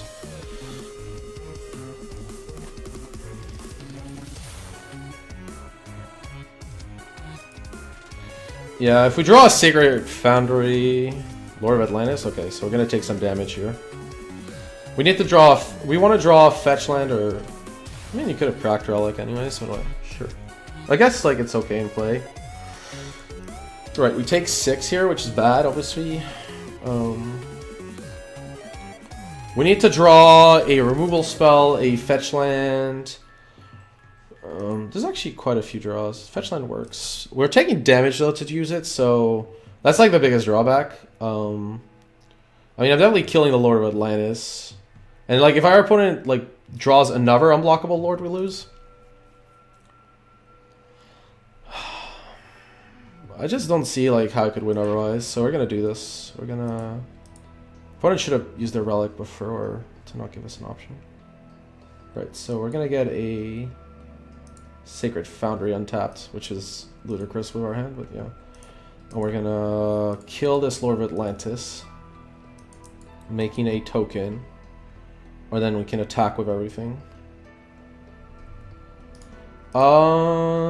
I can't see myself needing this Blood Crypt in play, so yeah, if I draw Faithful Sylvan, I'll be able to discard it. Alright, so we are blocking whatever our opponent attacks with this elemental, but yeah. Yeah, having to take the damage to cast this was kind of counterproductive, but right, so they Relic, obviously. And we die to any like non-Regery Lord. We're not even like winning necessarily if we get there, but we need to dodge like 2 turns, like this turn and another turn, because I'm pretty sure like next turn we can cast Lingering Souls, but that's not gonna like help us win. My opponent dismembers here. Okay, they go Master. Master's totally fine. We can beat Master because we have Lingering Souls. Lingering Souls is very good here. I could see me needing like the 1-mana spell. Actually, I should have played the Blood Crypt because I could have, you know. Ooh, this is hard. Let's see, my opponent's at 8. Like, doing a second Young Pyromancer here is super attractive. Because then we can attack through for a lot of damage too. Like, let me think. We're gonna die very quickly to... We die to any Lord right now. So... Let's see, how many blockers does my opponent have? 5? If I was to attack with these, I could attack with these. My opponent would have to block, would maybe not block some, and then I can choose. If I attack with these 5 elementals, then I can go Young Pyromancer, Lingering Souls, or I could do double Lingering, and then my opponent's in trouble. Yeah, I think that's the plan. Just attack with the elementals, put our opponent to 4, and then double Lingering. If our opponent, of course, decides to block here. We die to any Lord anyways, so we just assume that they don't have it because we can't beat the card. Right, so they block 1 token for sure. That 1 token's free. Right, so... Okay, they trade all these elementals. They definitely shouldn't trade their... Why wouldn't you block with this? That's pro-red. Right. I understand, like, you not wanting that card in harm's way, but... It's pretty unlikely that it was gonna die. Okay, so our opponent's at 6. So what's the max token? So this gets 6 tokens, and this plus souls gets 4. Yeah. We want the max. We want Lingering Souls here. Right. Also, like it beats the yeah. Like Souls is really good here. We win as well if we draw a Fork Bolt or a Lightning Bolt. Or a Call against command. This is like a ton of outs that way. Okay, so I guess if I have Faithless Looting, I'm looking for super specific cards, so I'm gonna play this land. Right. And now we're hoping that our opponent doesn't have an unblockable lord. They have it, you know. Okay, they got it. That was extraordinarily fast, so it's okay. They had like a few outs. Like they could draw free cards, so it's totally fine. They have Island Walk. We have this Superb Island, so yeah. I could board in Wear Tear. Wear Tear could actually be pretty good, just because of Spreading Seas and Vile. I could board in Wear Tear. It's okay. I mean, it's white mana, but actually, it might be okay. But what do I board out? That's the problem. It's probably worse than like what we have already. We also have Colligan's Can. Like, if I played Wear Tear, it'd be like, because my opponent's unblockable creatures become blockable.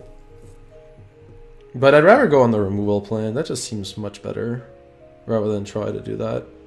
I'm gonna cut a Reveler though. Like, they have like at least 2 relics. Oh, we also need this land. I'm gonna cut 2 Revelers. I think Reveler post board is less important. We just want to remove stuff and souls. Yeah, removal and souls is good. We cut 2 Revelers to not like clunk. Yes. Well, we mulligan this hand. This hand's fine. Inquisition and double push, yeah. I mean, it's a fine hand, but of course it could backfire horribly.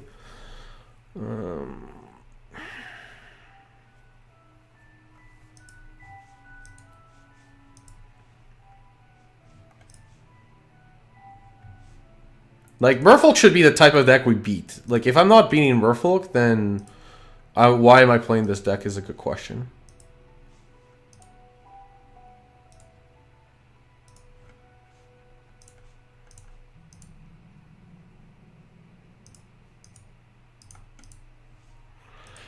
Okay, well, we'll keep. Well, there's the Wear Tear question. At least, no, we'll bottom it. It's a late game card if we're gonna play it. We also need like pressure, so yeah. They really like their Gemstone Cavern. Like, why would you play this card when it's a resource battle most of the time? Like, post board we're fighting for resources. Like, me mulliganing is more important than stuff. Right, so an island is gone. Sure, so Inquisition you. 2 masters. Okay, well.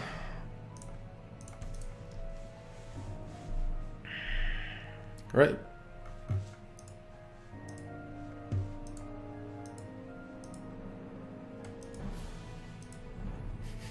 That's your...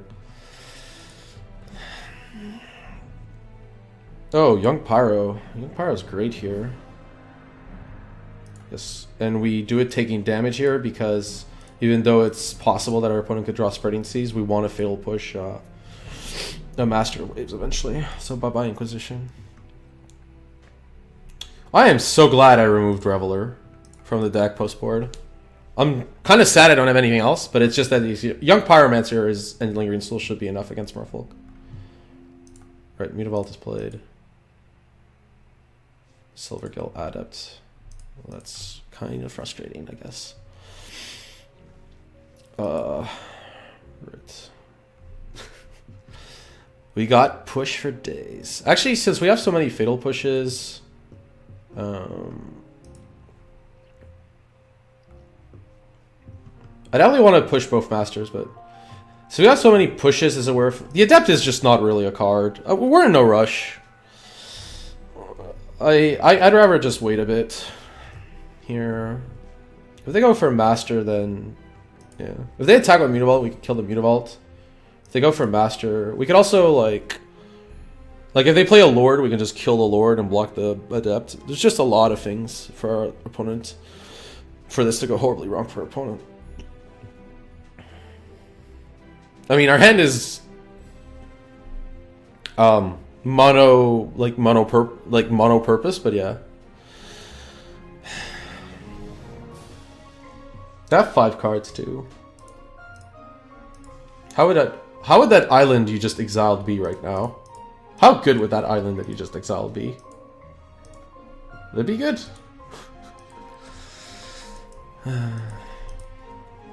Another relic? Okay. Oh. You're not gonna crack it to try to draw something here? I guess that's a fair attack. I'll take it. I don't want to attrition this when I can make elementals and have fatal pushes.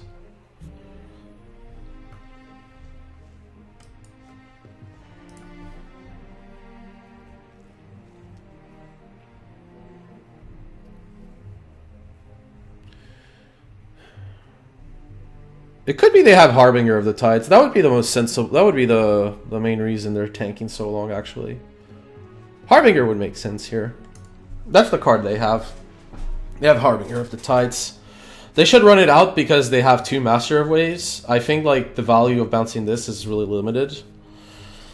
Looting is like interesting in that I don't really want to loot here though. Like I think like because of Relic and like our hand is okay. So I'm gonna attack here.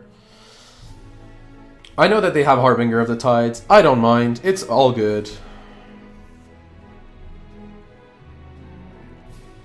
Right, Relic exiles.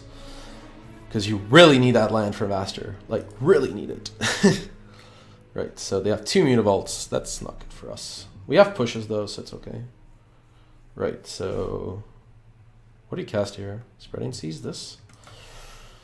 Well, it's not. It wasn't doing that much, but yeah, that's awkward. It's obviously frustrating that they seize the Sacred Foundry. At least not the Black Source. Right, so they have 2 Mutavaults. I really don't want to push this Adept.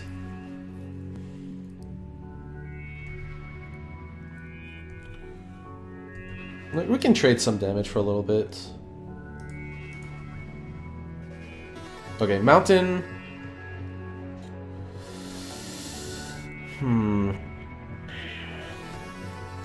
They don't have Relic anymore. So let me think.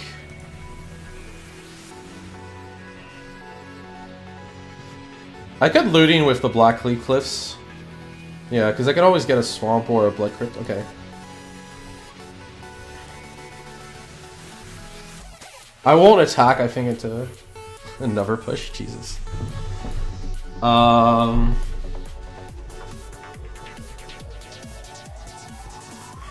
don't want to like lose my Black Source here. So we're gonna probably discard Souls and Mountain. But I'm not gonna do anything else this turn. Attacking here is super awkward, so I'm not gonna do it. This is actually these turns have been super hard to navigate.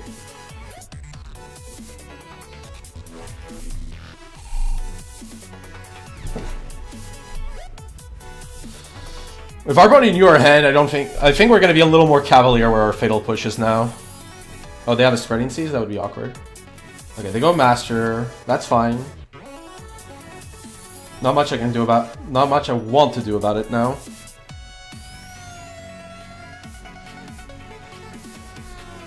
Right, so... End of turn, get Blood Crypt. Untapped. Because, like, if they Spreading Seas Blackleaf Cliffs and we have no red, it's really bad. So we have to just Blood Crypt here. Right.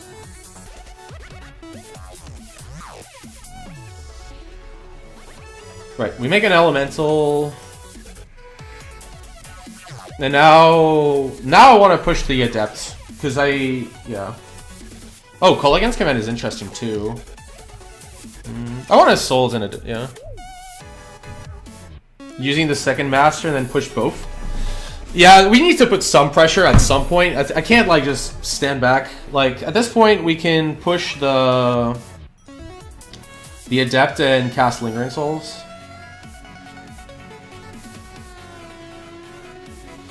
I want to like turn the corner at some point.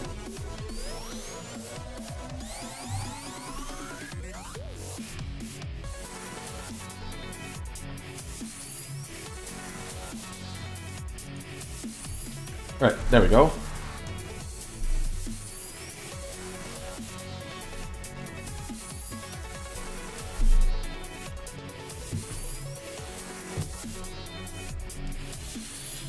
So one master's down.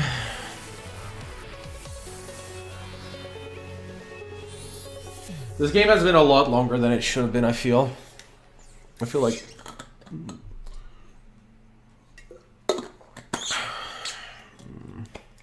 What is this, Echoing Truth? While I'm tapped out. Or Adept, okay. That's fine. Kopala is really awkward.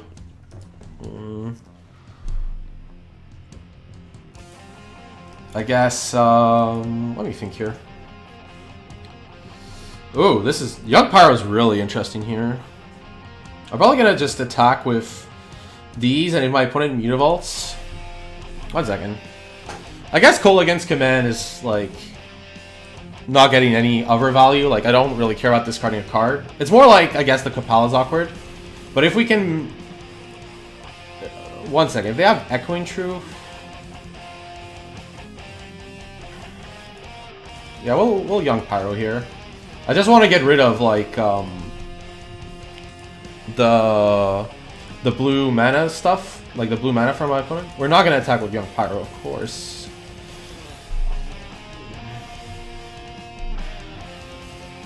Okay. Opponent's already considering blocks. Or not blocks. Right, so they take the damage, and then we're just going to pass here and let our opponent... Yeah, okay, they don't have Echoing Truth. They can't even, like, animate Mutavault. Maybe they should have taken the risk, even though we have it. Like...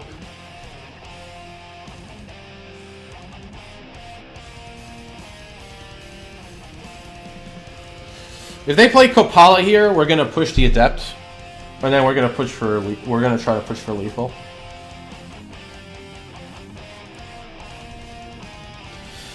This is spells your opponent's cast on Merfolk. It doesn't hit. It doesn't prevent face. If my opponent does nothing, I'm not even gonna push the Adept because we might want to push our own token. By the way, after this match, I need a small break, so I'll still be there. I just need a small break, like, and I'm gonna put much warmer clothes because, like, yeah, it's starting to get really cold. But yeah, this match is taking way longer than I thought it would, like way longer. But yeah, I think the plan of boarding out 1 or 2 Revelers is correct. And I think that having Chandras and Hazarets is correct as a result because you don't want to like get hit by graveyard hit this bad. It's not so bad when it's like a matchup like Merfolk where you have access to like Lingering Souls and Young Pyromancer are good enough. But it's a problem when like those cards aren't because they have mass removal. Oh man, come on opponent. I know this turn is hard.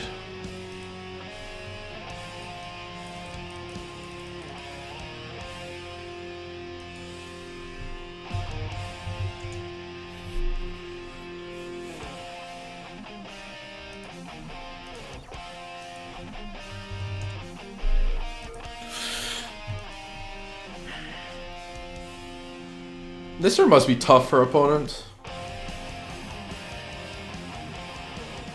They have 7 cards, like, yeah.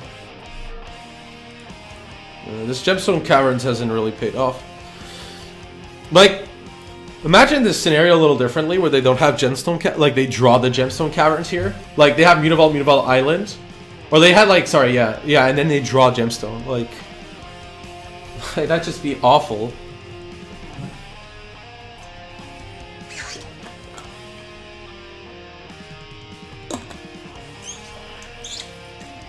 Okay, so they go for Master of Waves. I think it's totally fair. We're gonna... Let me think here. I might want to push this Adept for 1 less. let's see, what's the damage here? So they go Master. They have a Spreading Sea, so Blue Devotion is going to be 2, so they get 2/2/1s. We can then attack them down to 3, which means Bolt is lethal. I think it's okay to push here. Oh, it makes 2 tokens. Yeah, our opponent's dead. This is lethal. Sorry, I forgot I had a second Pyromancer, so I get a second token. Yeah, because our opponent blocks, like, they take close to lethal. Like, here's what happens. We have 1, 2, 3, 4. Yeah, so they block, and then we just call against command for lethal.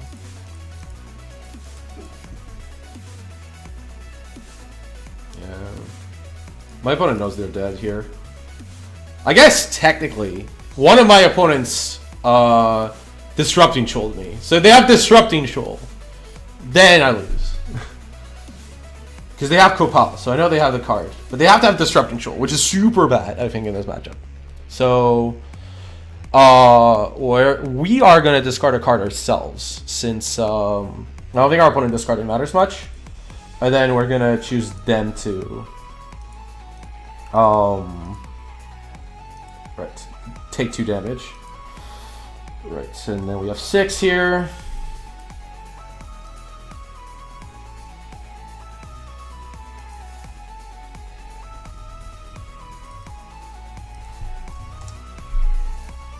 Right. Okay, cool. We win that match. Right. So I'm gonna take a small break. I kind of need one. It's been a little long. So yeah.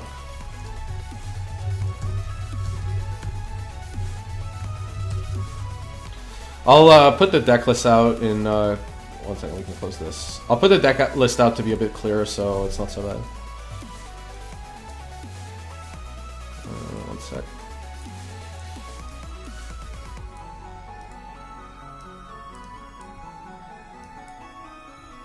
Right, so that'll do it.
Okay, I'm back. I just put another sweater and another pair of trousers. I was considering putting another pair of socks too. I can't like. That's like the hardest thing of going to Canada. Is like how cold it is. This song sounds great, but yeah, vocals during a stream is awkward. So let's skip. What is this? No. This is okay. Right. Cool. Let's keep on playing this league.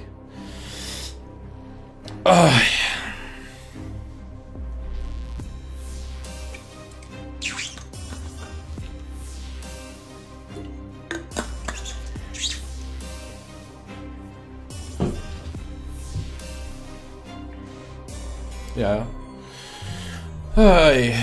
For what it's worth, I think overall our matchups have been pretty bad. Like between Lillian and the Last Hope and like all this Graveyard Gate, but I think everyone's packing like Relic, Nihil, Spellbomb and stuff. That matchup against Merfolk was super interesting, I thought too. Let me think. I would argue.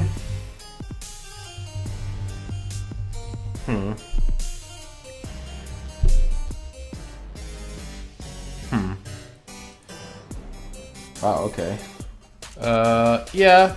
The matchups have been pretty bad. Like, when I played against the Mardu Pyromancer deck, like, I've had trouble.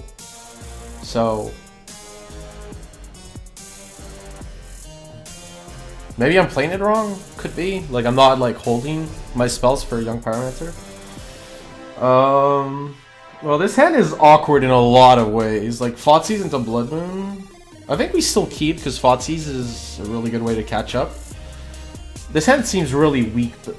is this hand bad, though? 1 second. This hand can't cast Soul. This hand doesn't do anything. It's only good in very specific matchups because of Blood Moon. And Blood Moon hurts us a lot here. I think too much needs to go right. I'm gonna mulligan this hand. I think this is much better in the dark. We have a lot of removal already. Like, Lightning Helix might have been, like, perfect, but... if my opponent goes Mountain Goblin Guide, it's gonna be really frustrating. Oh my god. No. Okay, they got Sacred Foundry.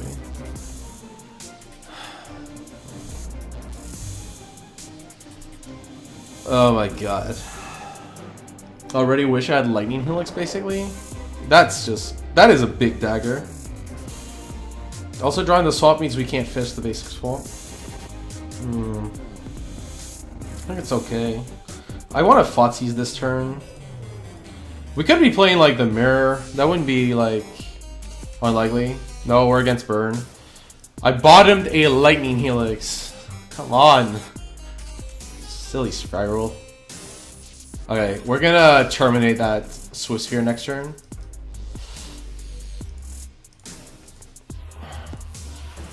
Yeah, Moon would have actually been possibly okay. My opponent should get a basic mountain here. Yeah. So, yeah, the Swift Sphere basically dealt 4. We're gonna make sure it doesn't deal any more damage. The Kolaghan's Command isn't so bad, like, just because it discards a card. Right, basic mountain. Please suspend Riftbolt. You should Lightning Bolt B, but please suspend Riftbolt. Yes. Excellent. Most excellent. Marsh Flats again. Jeez. Yeah, so I changed the Marsh Flats for the Wooded Foothills, and I'm getting massively punished because I also draw the basic swamp. Well, yeah, well, we have to terminate this thing. Not gonna wait on that one.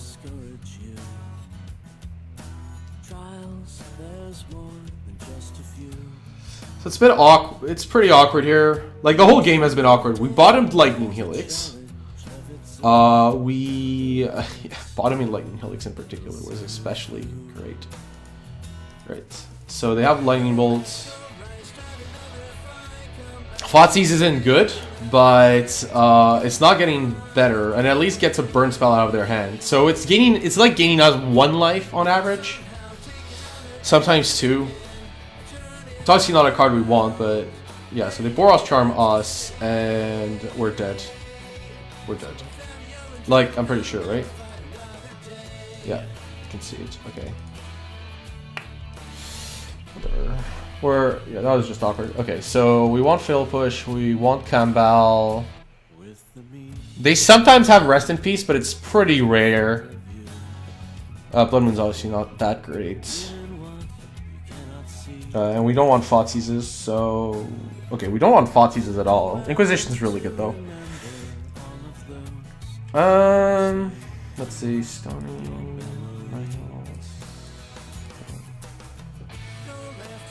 This kills a an Eidolon and a Rest in Peace. So I'm gonna board this in because like it's better than the other options, and we could always loot it away. Hazard's probably okay too, to be fair. We start with our opener. To be fair, this hand's unkeepable anyways. It doesn't. If it had a land for the Collective Brutality, then fine. Okay, so we want to keep this. The basic swamp's kind of nice. Yeah, so we can keep the basic swamp, and then I don't really need to draw the basic swamp that bad.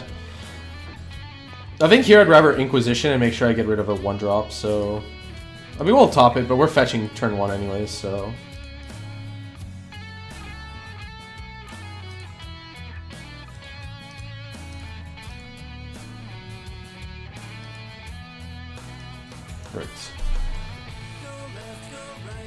We want to take Searing Blaze because it's the only one that both deals with a creature and, yeah.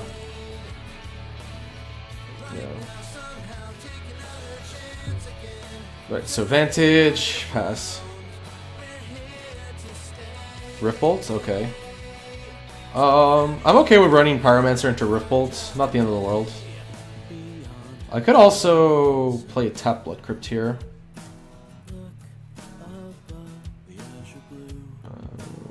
I'd rather they... Let's see.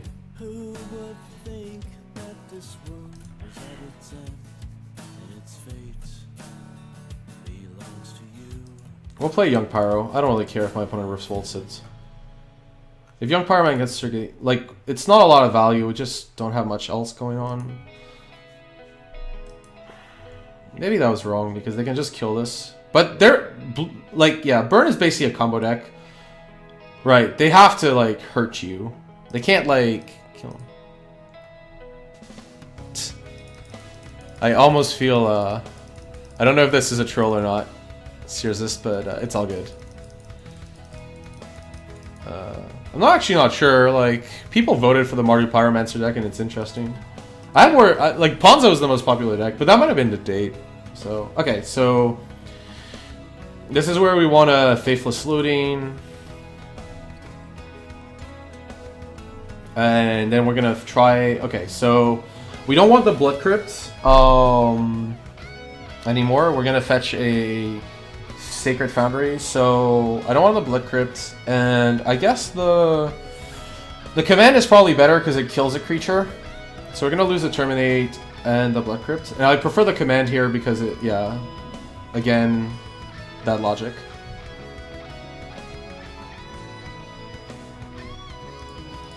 To be fair, like, my stream is pretty new, so... Like, I mean, I streamed a long time ago, but, like, relatively my stream's pretty new, so, you know, it's fine. I'm just glad, like, people are watching. But I hope it is insightful for those watching, and don't worry about, like, the viewers. Like, if you thought this was great, like, please tell people about it. That would be awesome. But, yeah, you don't... Yeah, as long as you're watching and supporting, that's all good. Right, Lava Spike me... Oh, Eidolon? Okay. Wait, they have 2 cards in hand, right? Yes. So Sacred Foundry. No.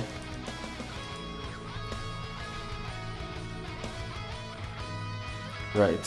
So here, our opponent has no answer to Kambal right now, so I kind of want to play the Kambal, since it's at least cost neutral. I could also call against command, kill this Eidolon, and make my opponent discard. I lose if the problem if I do that is I lose to a... If I call against command Eidolon and make my opponent discard, the problem is that they're going to discard, like, say, the Skullcrack, and if they draw Boros Charm, I lose. If I play Kambal here, then at least it's, like, neutral, and they can't kill it. It's actually a really tough line. I mean, this triggers, so I'll definitely gain the life before Skullcrack, at least. What I'm probably actually going to do is offer my Young Pyromancer as a trade. Which feels really bad, but I don't think my opponent's going to take it. Right, so now we want a Kambal. So we're going to take some damage here, but that's okay. Right, so now this like makes it like really hard for them.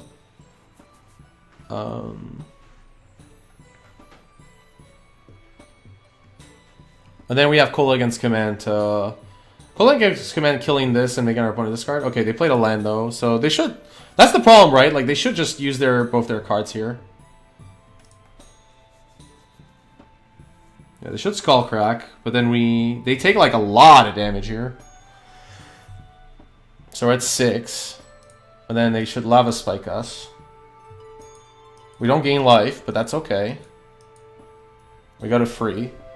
Right, so now... the thing is, like, Kambal, like, basically means that, like, all their burn spells are bad. The only problem is, like, this Eidolon, kind of.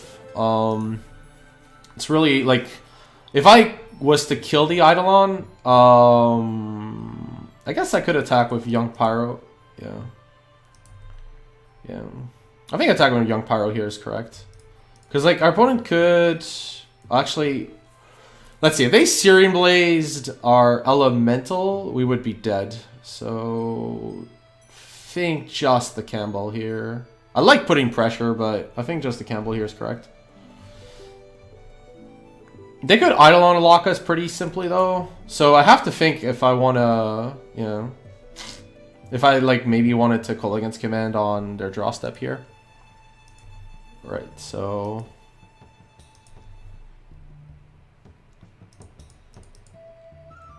Right.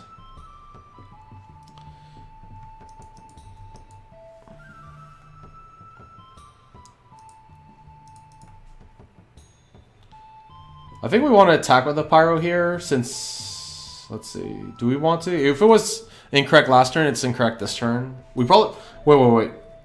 So there's a concept in Magic called the sunk cost fallacy. Which is like, you shouldn't, like, not make a play because it's not correct because, like, you made the incorrect play last turn. I think it's correct to attack with Young Pyro, and we should have attacked last turn. And it was a mistake for me not to attack last turn. Because, like, if I attack last turn, my opponent goes to free here. They, like, just die to any spell. I mean, right now, they kind of die anyways, because we have Cold against command, so we can kill them. Actually, wait. Yeah, the clock hasn't accelerated, because we have Cold against command, which we can kill them in response. So, they're going to pay costs. So, they play Goblin Guide. Right.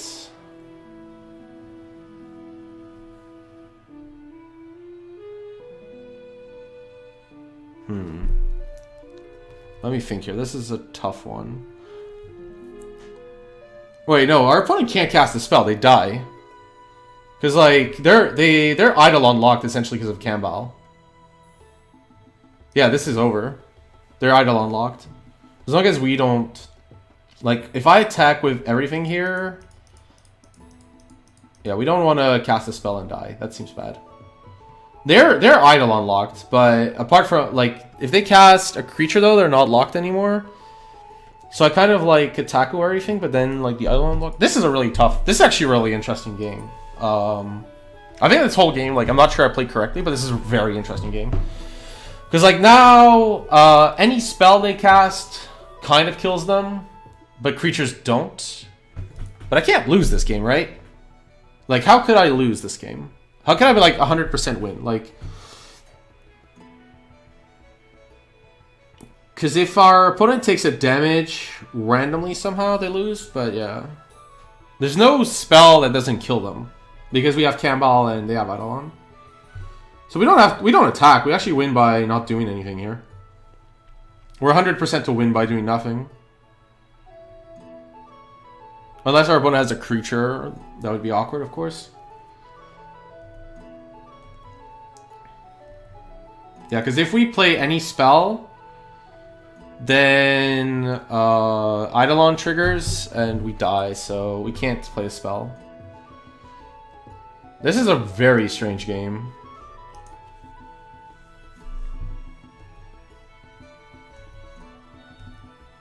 I don't think there's a sequence where they can win now.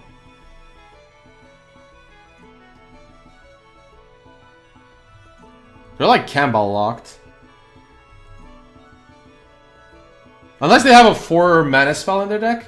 Like at some point we can just play Reveler and that wins. So March Flats, we clearly don't crack it, but we'll play it. Yeah, we just won. The game's over. Our opponent can't play anything. I mean, if our opponent has a 4 mana spell in their deck, they can, but that would be really weird. So they're Eidolon locked, yeah. Okay. Yeah, it's fine. Like, I assume, like, there's other streams and people have other desires and stuff, so... And, like, different decks have different people. Yeah, our opponent's lost. They literally can't win. This is actually a really funny situation. If I attack, though, then our opponent could win. Because they could... actually, no, they can't. I should have attacked a long time ago. Whatever. Like, they can't win whether we attack or not. As long as we don't do a partial attack, it's all over. Because, yeah, like... Yeah, I guess we could have won a lot earlier. So I'm just going to attack, right? Like, they take this elemental and they die. Let me think. Yeah, because there's Campbell, right? Yeah. Yeah, we can just attack. Nothing can happen, really. This allows them to cast one spell, but they take the elemental hit. I should have attacked a long time ago. They couldn't have won anyways.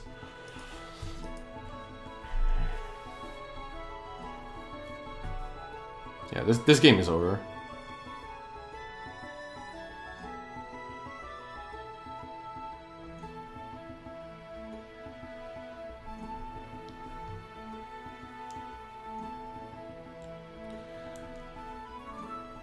You would prefer a real limited format to this? I guess that's fine, but Excellent Limited is wrong right now, so that's not happening. Let's see. Actually, did we miss attack? Because our opponent could block the Elemental with the Eidolon, but they have to lose the Goblin guy no matter what. So then we're both Eidolon lock, and this Campbell kills them. So this is fine. However, now they can play a creature, but, well... We can just Fork Bolt our opponent. That seems totally fine. Let's just Fork Bolt them. Yeah. 2 Rabble Masters? That's a cool card. We cut them for... not Campbell, but yeah.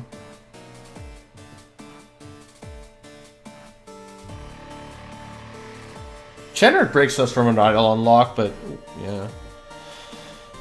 Werechair is much worse on the draw. Chandler, like... I guess Chandra's okay. If our opponent has Rest in Peace, it's awkward, but yeah. At least, like, kills a creature.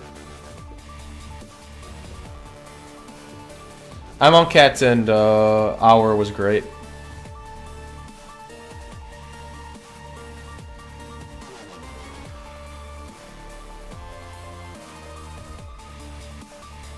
Alright. Do I want Chandra or Weretear? Weretear like kills Eidolon cheaply. I guess like I want the cheap spell.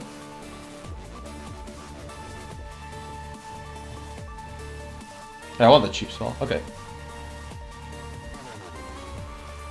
And like...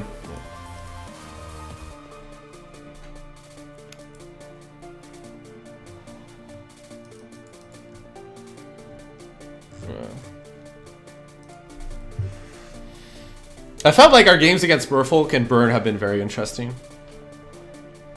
I've not liked our games against Big Mana in general. I thought the game that we played against that green-white Court of Calling deck was interesting.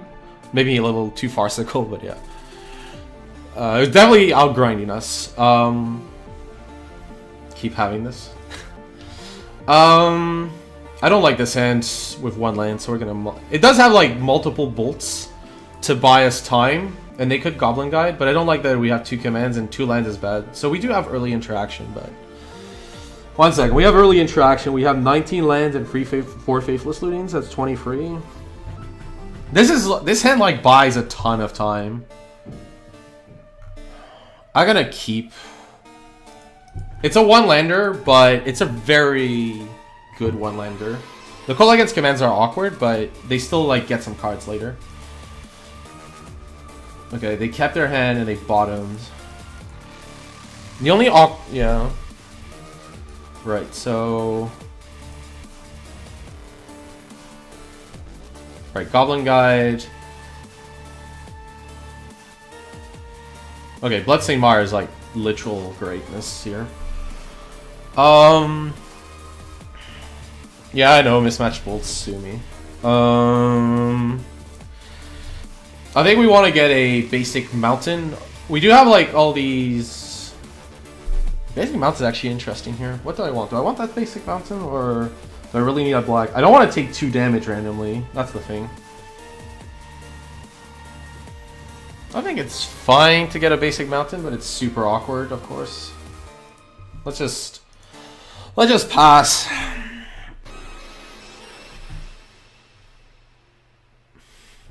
Yeah, I don't think discarding. Oh yeah, I can discard souls to black side. Hand size here. The problem with getting a black land is we take 2 damage. Okay, this is actually making me more want to get a mountain. So we're gonna stack these triggers. Okay, so we got a land. So that's our black land. We're gonna let the trigger resolve for the second one. Lightning Helix? Whoa, Lightning Helix.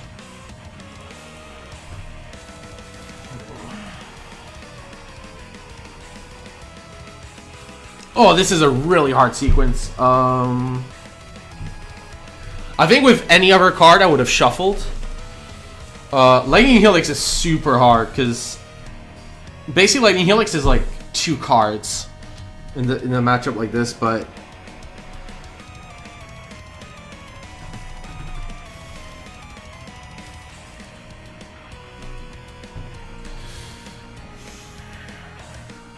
because I can't fetch end of turn if I want this Lightning Helix.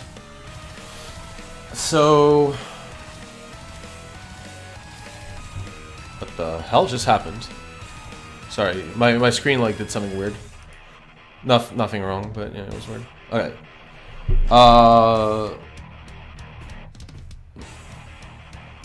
Is my webcam... Okay, my webcam is broken, I think. Oh, wow. I think my okay, I'm gonna check my stream quickly. I don't know if you're hearing me or not. Like, it's glitching on my back end. So if you like hear me, please let me know in chat.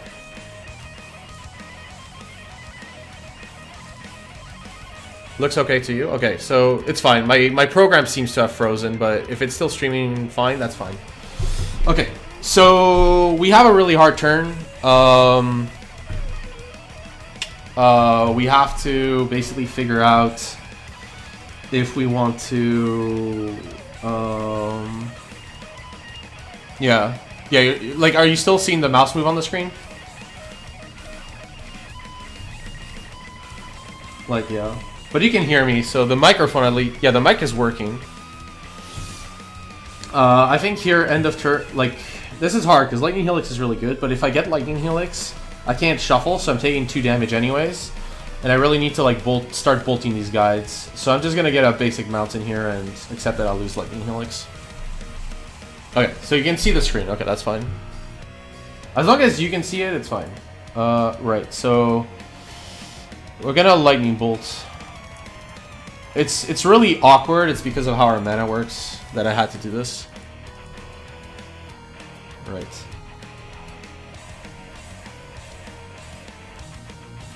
Now we want to play Sacred Foundry taps and pass.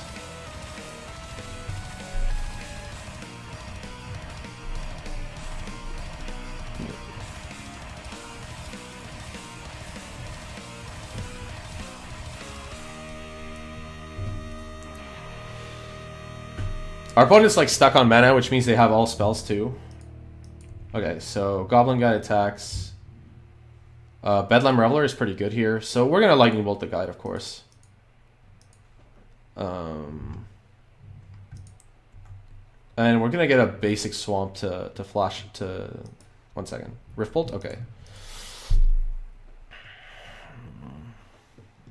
We have Bedlam Reveler, that's fine. Let's see, 1, 2, 3. I don't want to flashback souls because we really want this Bedlam Reveler to start being good. This turn, I could cast Lingering Souls, I guess. Or I could keep up Wear Tear. I don't think there's a reason to keep up Wear Tear. I'm just going to cast the souls from my hand. Getting a basic swamp.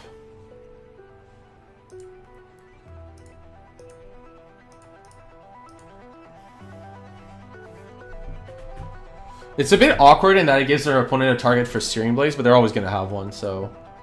Right. Now we have 4 instants and sorceries in the graveyard.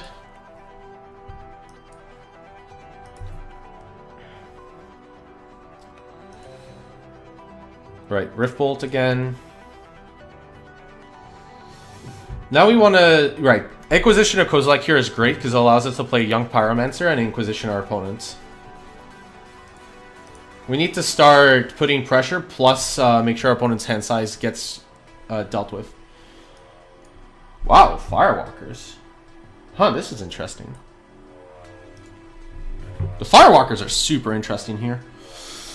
Because we have souls and we have pushes in our deck, so I don't really care about these Firewalkers. I care much more about the Searing Blaze that can deal with a creature. Boros Charm is whatever. We'll take the Searing Blaze here. I don't think like the core Firewalker could be an issue later, but it's fine, I think.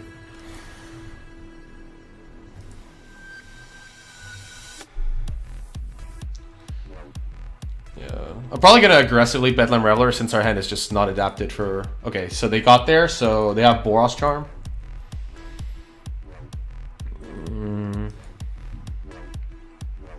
We have souls though, so it's not so bad.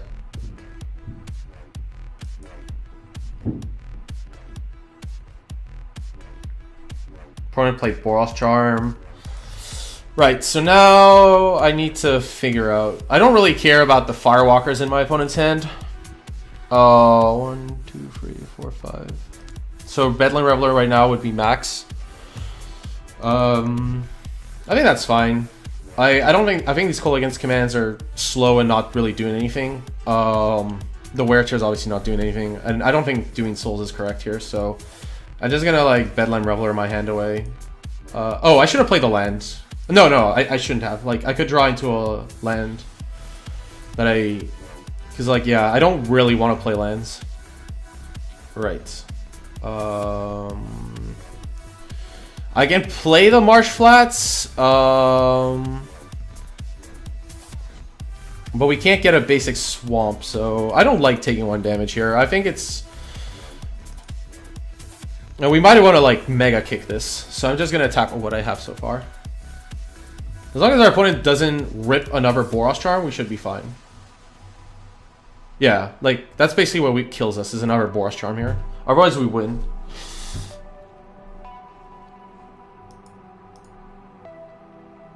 Okay, that's fine. Now we can... How much damage is this? 2, 4, 5, 6, 7. Are we 1? Oh, no, we drain for 2, too. So... we want to escalate free modes, just in case they drew something we care about. -2 and opponent. And we're gonna lose both of these lands. Yeah, this kills our opponent.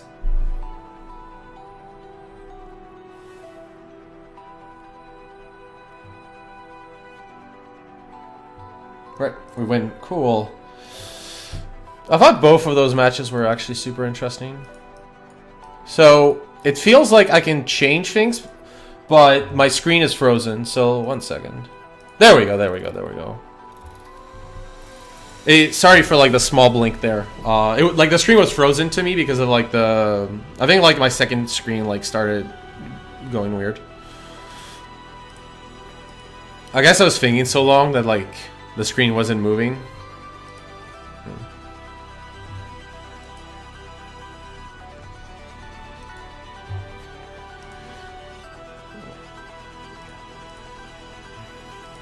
Okay, cool.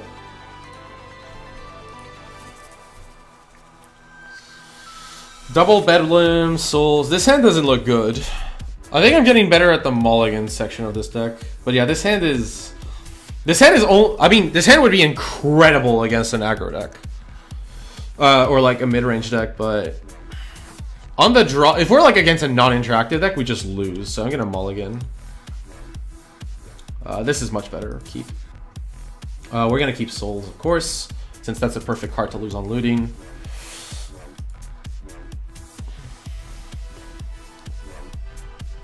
Okay. Depending on what they name here, our keep was good or bad.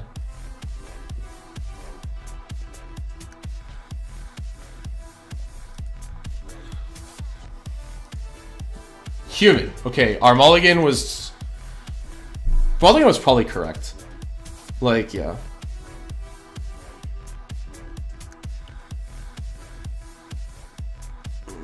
Yeah, champion of the parish, sure. Yeah, our mulligan was probably correct. We would have lightning helixed and then probably died. Right, faithless looting. We're gonna discard souls and something else.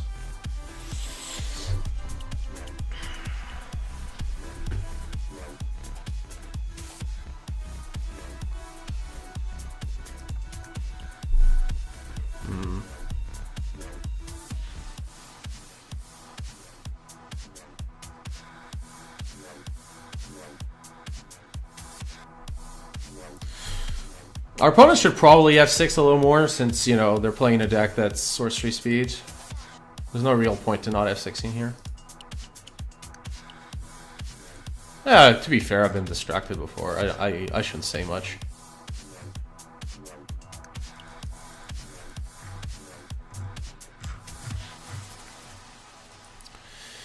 Right.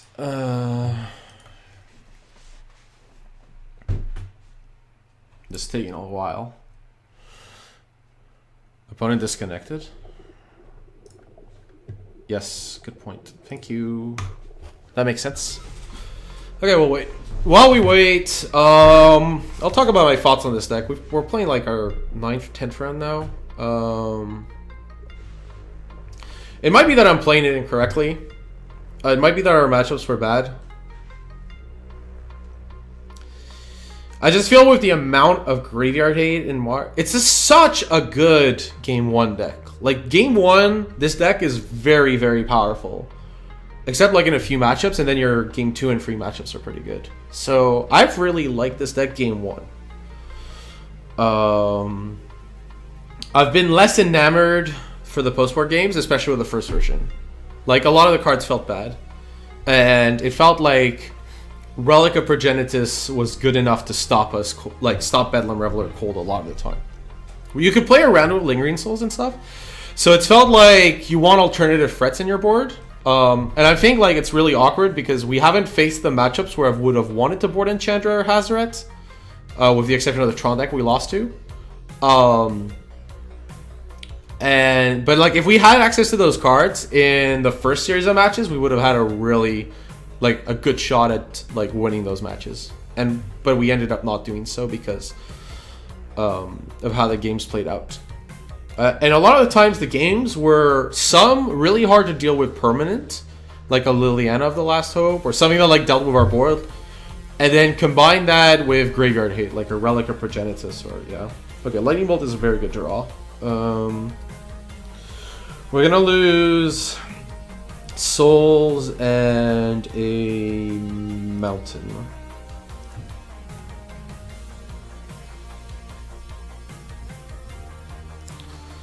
Oh, you think mutagenic when we go for, yeah, they just, yeah, disconnected. Right, yeah, so I'm pretty convinced that you need 3 to 4 alternative win conditions in your sideboard. I don't know if like the second Chandra is correct, but I'm pretty sure you want those alternative win conditions if you want a shot at doing well with this deck. Because the matchups where you're in trouble, you like, otherwise there's a lot of matchups where you're in trouble, and you would just lose to them. Okay, so yeah, our opponent's gonna take Lightning Bolt here, just kill against commands too slow, and you can pump this out of range. My opponent also doesn't have Vial. I think Lightning Bolt is too tempo, and like me getting back a Lingering Souls is not like difficult for my opponent to deal with. Plus, it like makes this Bedlam Reveler a lot slower. They took Call against command. Now that's interesting. And they also didn't attack, which I suspect was just them F6ing, so whatever. I could Lightning Bolt the champion. I think that's totally fine. It works with our mana this turn. Right, and then we're gonna pass, and I'll get a Sacred Foundry probably. Actually, yeah, Sacred Foundry is okay. Yeah, because like if our opponent plays, yeah, Lieutenant, like at least we killed the 4/4, so that part's good. I don't know why they took Call against command. I didn't think it was gonna do much anyways, so that was a bit surprising. We could get a Sacred Foundry, I guess. Yeah, we have Lightning Helix in our deck, so yeah. Okay. If we draw a black spell, like one of the black spells is awkward. Okay, so let me think. Souls doesn't do tons, but it might prevent our opponent from attacking the Lieutenant, depending on their draw.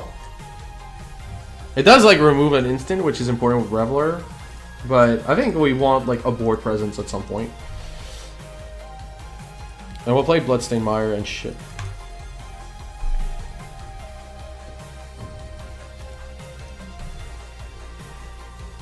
They play a second Lieutenant. Well, that's kind of awkward.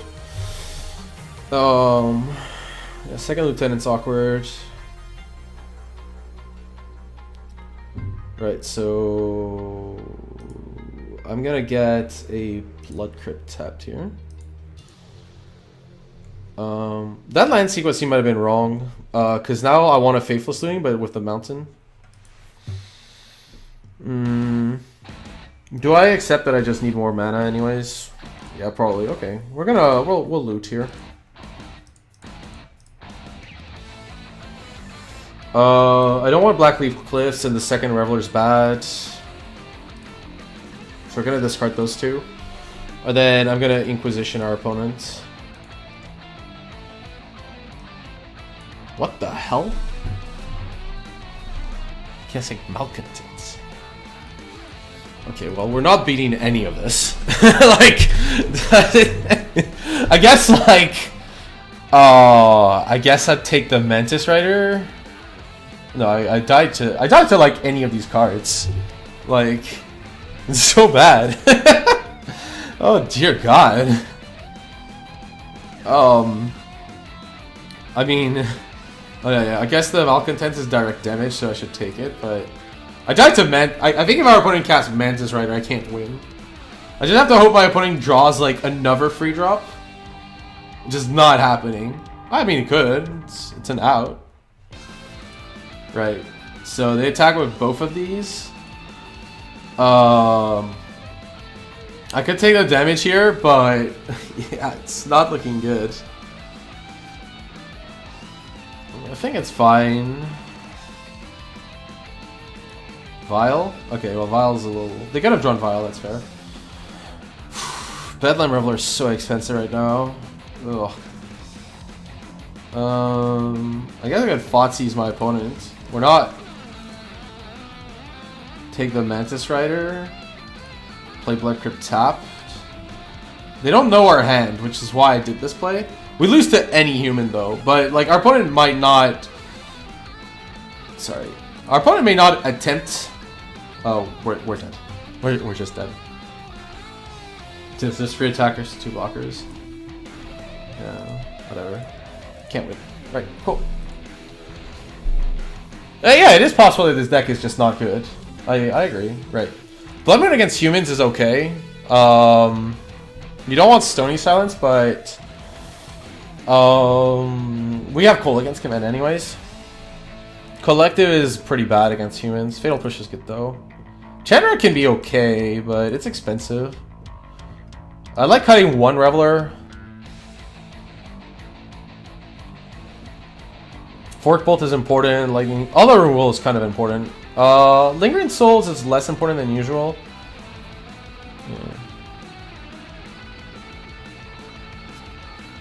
Stoneforge Mystic. That card is busted. That card really can't be unbanned because, like, Stoneforge Mystic is a ludicrously unfair card. Like, you can't. Like, that card would really break Modern hard.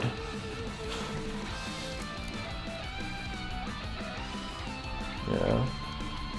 Pull against command, destroying Vial. I think like the plan to Blood Moon them is correct.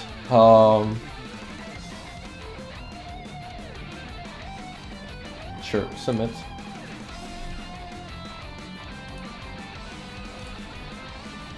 Mulligan. Well, we'll keep. I mean, this hand's fine.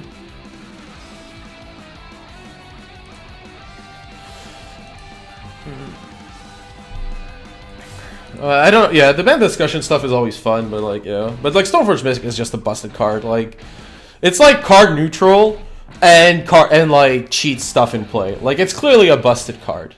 Yeah. It's not just that like people are afraid of Batterskull, right? It's like you could play Stoneforge Mystic with Batterskull and 2 swords, and like they could kill the Mystic, right? Okay, sure, whatever. But then like they play like their sort of like Feast and Famine, and you're like in a world of trouble. Like, that's the problem with Stoneforge Mystic. It's not... If it, like, just got Batterskull, it'd be really good. But it's not that it just gets Batterskull. It gets, like, something else. And, like, it's always a card up. You're always, like, down a card, and it's not hard to play the card. You just have to, like, keep Stoneforge Mystic and play 2 mana. How good is Blood Moon? I'm fine with not Faithless Looting on turn 1. So we're going to keep this Blood Moon on top. And we're going to fetch it if our opponent plays a Vial. We're going to fetch it away if our opponent plays a Vial. We need to get a basic Swamp at some point. Yeah, we'll play Marsh Flats. Yeah. Right, Cavern. We're going to kill whatever comes here. Champion, sure. But we can draw our Blood Moon first. Right, so we don't have to kill the champion right away. I could just do Faithless Looting to make sure we hit our land. And then we could Fatal Push a... Yeah. So we're going to fetch, and I'm going to Faithless Looting. Mountain is good here, so Faithless Looting. Right. Yeah, I think we're just all in on this Blood Moon. It's just so powerful, it's worth it. So we're gonna lose Bedlam Reveler, and Fork Bolt's very unlikely to get there, so yeah. Right.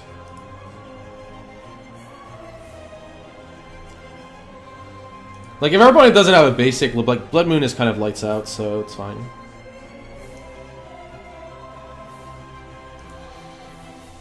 If they play... What do they play here? Thalia? Thalia's bad, though.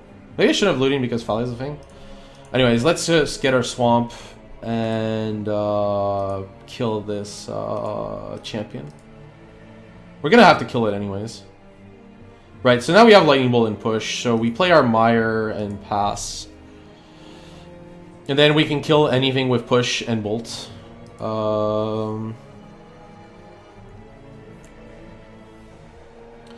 I'm kind of okay with taking the damage because my opponent has a second Folly. I want to strand it. I want to strand it in their hand. Okay, unclaimed territory.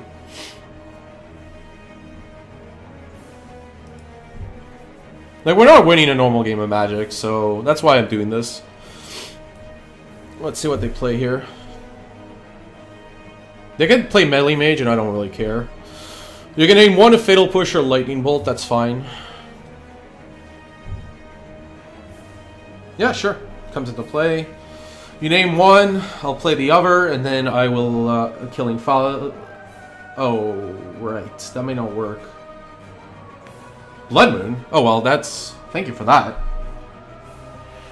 They're real... I mean, that's a pretty big tell that, like, Blood Moon is bad for them. Okay, I guess might as well get a Mountain here.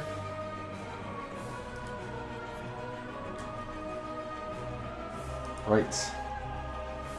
I don't know why you named Blood Moon. Like, I clearly am gonna have removal. So, Lightning Bolt this. Push the Mage. Play Blood Moon. Right. There we go. How good is Blood Moon? We're gonna find out. Right. So, we're gonna Faithless Looting, start digging for a deck. We don't need a second Blood Moon, and we don't need Falsies.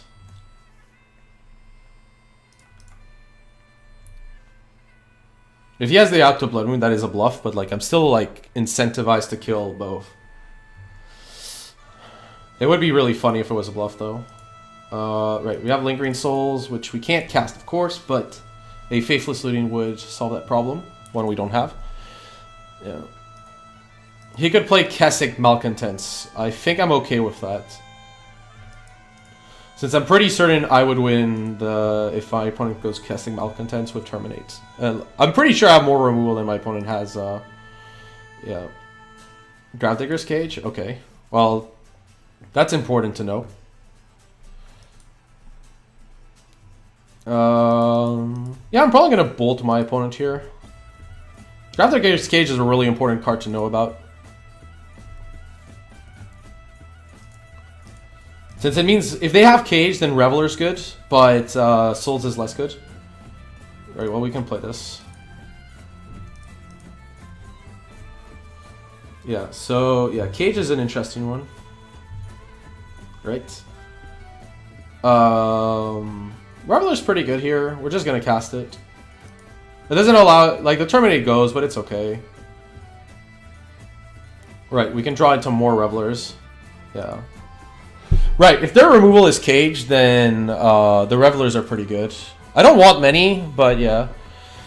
And Souls becomes worse. To be fair, we already kind of...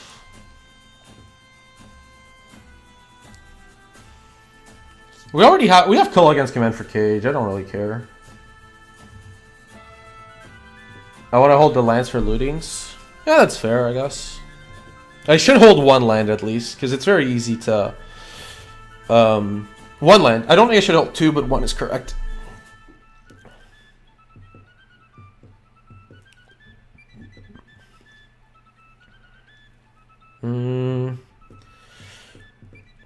I guess the way this is fine.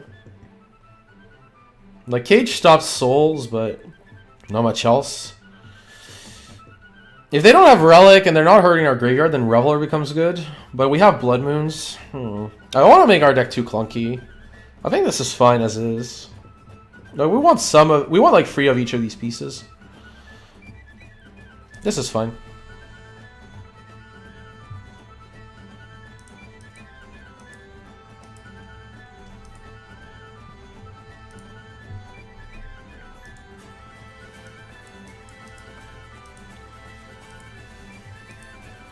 Right, so keep a lot of interaction. I'm probably gonna Inquisition because Athalia would be really frustrating to play against. Okay, that's scratch that order. This thing has to die hard. Right, we're gonna Lightning Bolt this Hierarch. Noble Hierarch is not a card I can really stomach and play on from turn 1, so yeah. If they go Thalia, it's pretty awkward, but at least we can... I guess we'll Inquisition. Although we have no removal. Falia would be awkward. If they don't go Falia, then looting is really powerful here. Human, okay. Black? Oh, Kitesail Freebooter, okay. Right, sure. I mean, that's fine. They'll probably take looting, because it's the most... I don't know. If they take Inquisition, then, like... they might take Inquisition. Yeah, they took Inquisition. Well, that was lucky. We definitely want to looting this turn anyways, so I will take the 2 damage if I... Oh, Jesus, dear God. I know I want to lose souls. So I'm going to lose souls in one of these. Probably the Fotzies. I don't... Like, Inquisition does the job without losing me life, so yeah. Right, so we want an Inquisition. Oh, this is interesting. This is very interesting. Let me think here. This is a really... I'm pretty sure Reflector Mage is wrong. That's the easy one. Our opponent could like get another freebooter with Phantasmal Image anyways. So the question is, how much do I actually care about? But they could also like copy something else later. I'm okay with taking the Champion of the Parish here, and like because it's like the most aggressive option. The next turn we probably flashback souls. 1 second. No, actually, next turn I might just cast this Reveler, which could get Reflector Mage, but I'm okay with that. Alright, so yeah. This is a very slow clock, thankfully. Aether Vial? Okay. Right, Aether Vial is interesting because now... 1, 2, 3, 4. We have 5. I guess I could get a basic Swamp. Here. Yeah, get basic Swamp, Inquisition, Reveler. Yeah, that's fine.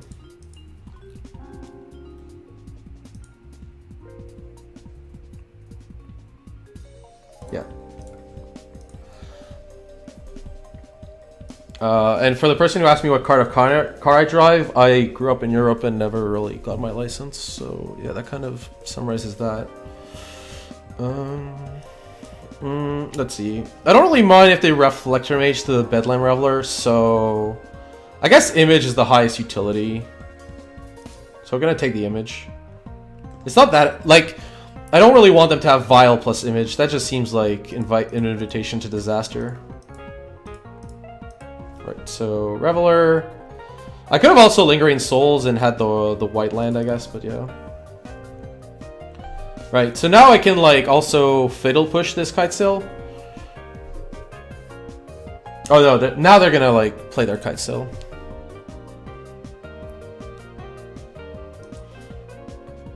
That's like the drawback. I guess like the alternative line was to play Souls because like Kitesail. Actually, the best line there would have been to Kitesail. Sorry, Lingering Souls.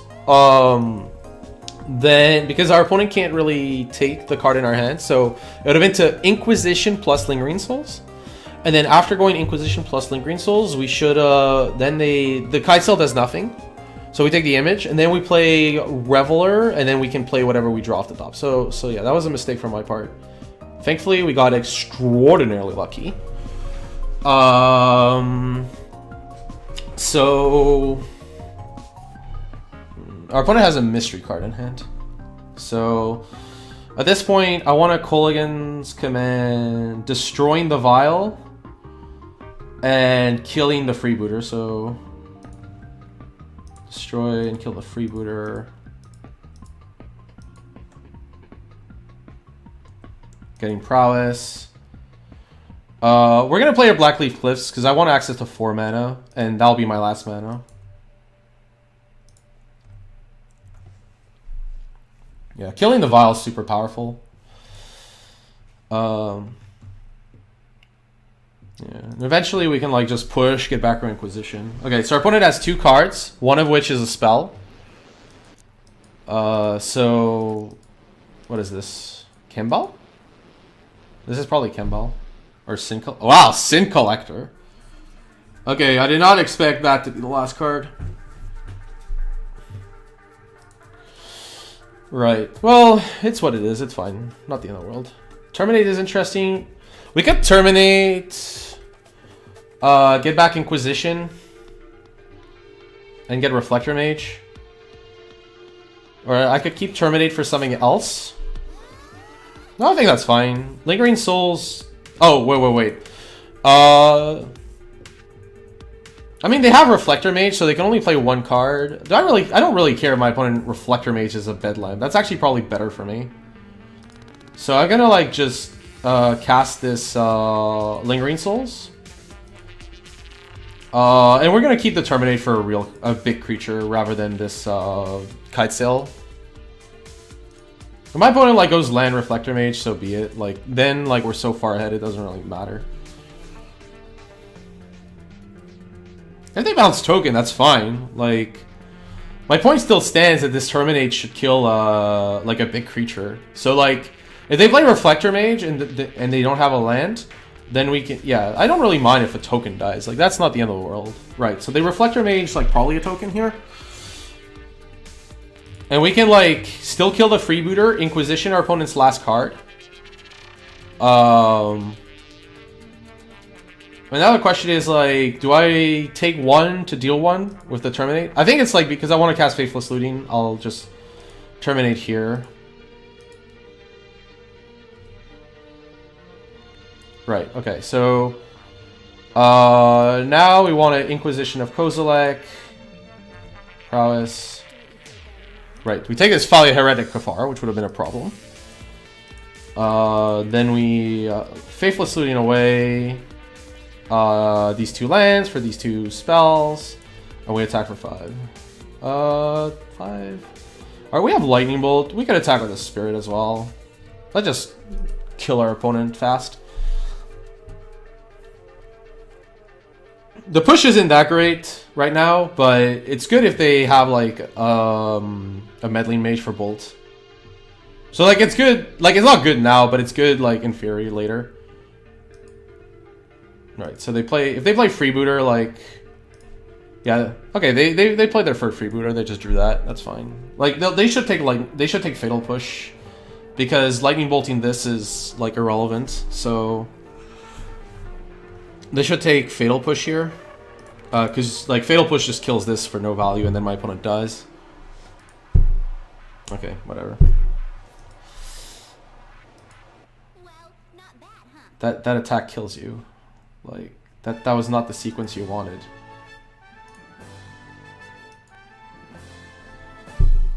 Yep. Oh, we drew 2 pushes? The second push doesn't do anything though, so whatever. Cast.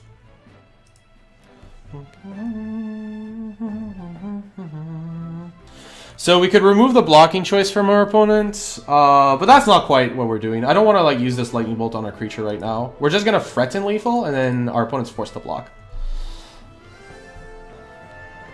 Right. We're still threatening lethal every like next turn, so it's fine.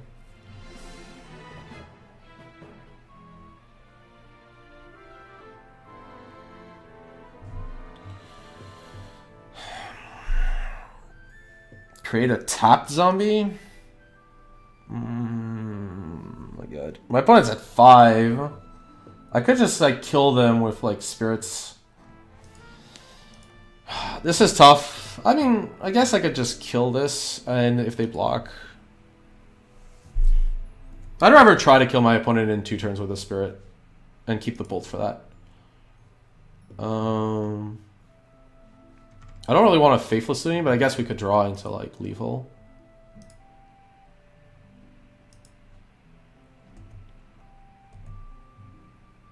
Okay, well, we lost these 2 awful cards, so it's fine. And I don't want to, like, flash it back since I want to... Actually, we could flash it back. No. I can just attack and see what happens. This is much better. Right, don't attack with this. Actually, yeah, because, like, I don't want to take damage randomly. Maybe I should have attacked, actually. That was wrong. Okay. Yeah, because they get a zombie. It doesn't really matter. Right, so we're just gonna try to lethal our opponent. Since they're humans, yeah, there's no instant here that saves them.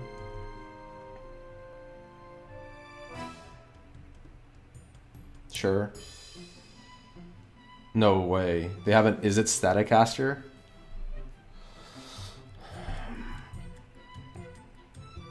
Okay. That is not fine, but it is what it is. Okay, so our opponent has to kill this soul, which at least makes our push good. So we can cast this here.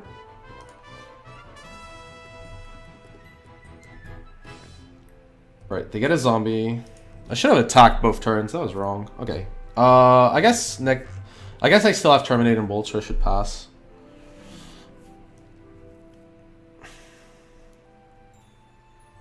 Why? I shouldn't have lost this game. If I attacked, my opponent would have had 2 zombies. I should have. Yeah, I couldn't push, but I should have at least attacked. Since my opponent has to block this Cage. Cage is awkward since we lose looting, but it's not the end of the world. Yeah, but like we even if their opponents stack their deck well, we should still play to like win against them. Oh, well, that's lights out since our opponents can't really do much. Right, they're forced to block. Right, they lose their zombie. I should have played Blood Moon first, of course, to do lethal damage if needed, but it's fine. This locks my opponent out. Yeah, we should have attacked both turns with this, and like, yeah. That was just wrong. Because it also turns the creatures into pushable ones. You know I have Bolt, right? Yes. Well, that's fine. We can just lightning bolt this.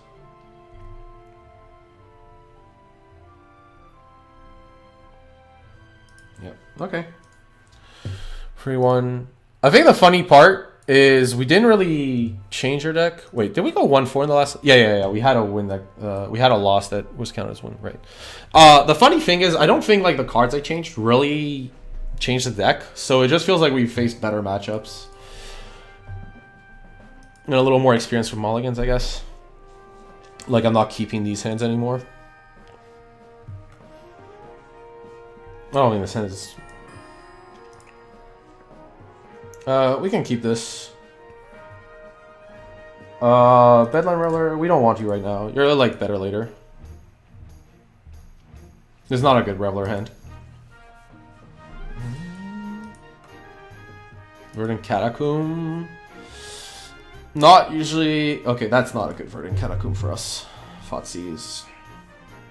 They got basic Swamp as well, so... This Blood Moon's probably bad.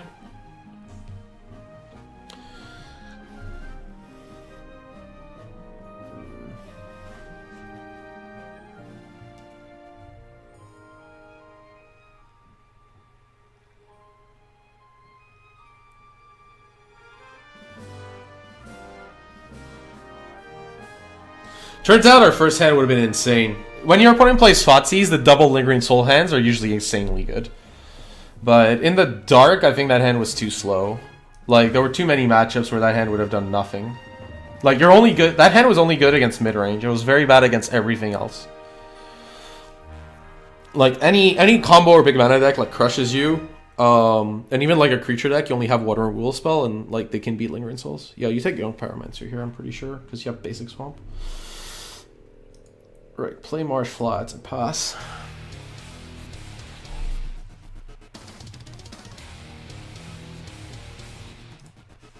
Overground Tomb? Okay. Yeah, you can get the Blood Moon later, I'm pretty sure, so... Okay, so we're gonna get a Blood Crypt tapped.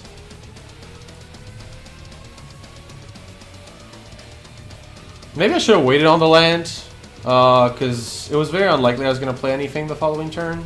Yeah, I should have waited on the line. That was a mistake. Because, like, there's a lot of black-red ones and not very many white, so if I draw Lingering Souls next turn, it's super awkward. I also should have probably fetched a Swamp. Just point blank. But our opponent's on... Our opponent got Force...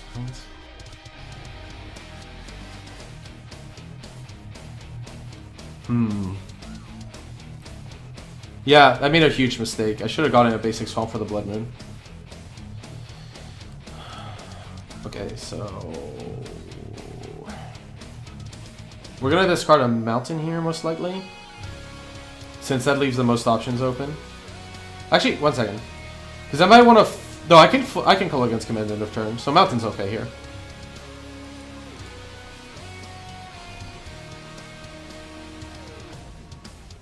Our opponent might still be cold to Blood Moon, but because I yeah, but I screwed up. Basically.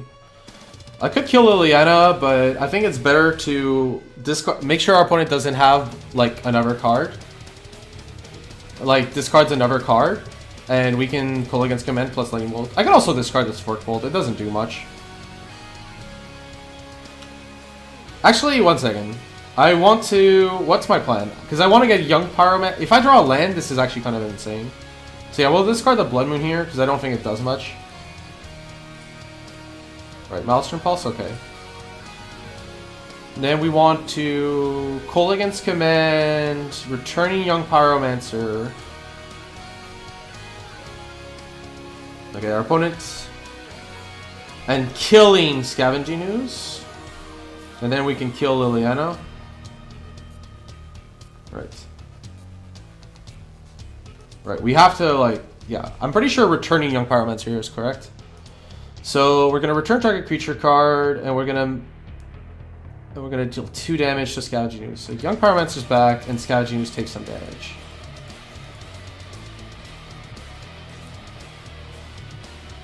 Yeah, we don't want the Blood Moon, even though it like shuts down green and white here. I don't think it's gonna be very good otherwise. Because they still have access to black green. Yeah, so we can kill the Ooze. Just having the Blood Moon was good because it meant our opponent didn't get a second green source. Well, actually, no, they could have gotten. They discarded Heath? No, they fetched the basic. So the Blood Moon actually made it so that our opponent fetched the basic planes rather than, like, say, a Temple Guardian, which might have been better here. So if we draw an untapped land, we have a really good turn coming up. Oh, we have an amazing turn. We're gonna get Sacred Foundry and... Yeah. Right. Time for Sacred Foundry. Yes, and then... Well, when I say amazing turn, I mean, like we're gonna kill this Liliana, probably. Actually, yeah. Yeah. We're gonna cast Fork Bolt. I don't know. I don't want Liliana to plus, really. Right, so they path to exile, and then we cast another Fork Bolt. Sorry, a Lightning Bolt. To make another token. So token... Yes. We get a land. It was pretty obvious what was the last card. Okay, now we want to get... we got a lot of... We can get a Swamp, I guess. Right, and then Fork Bolt. Yes. Right, there we go.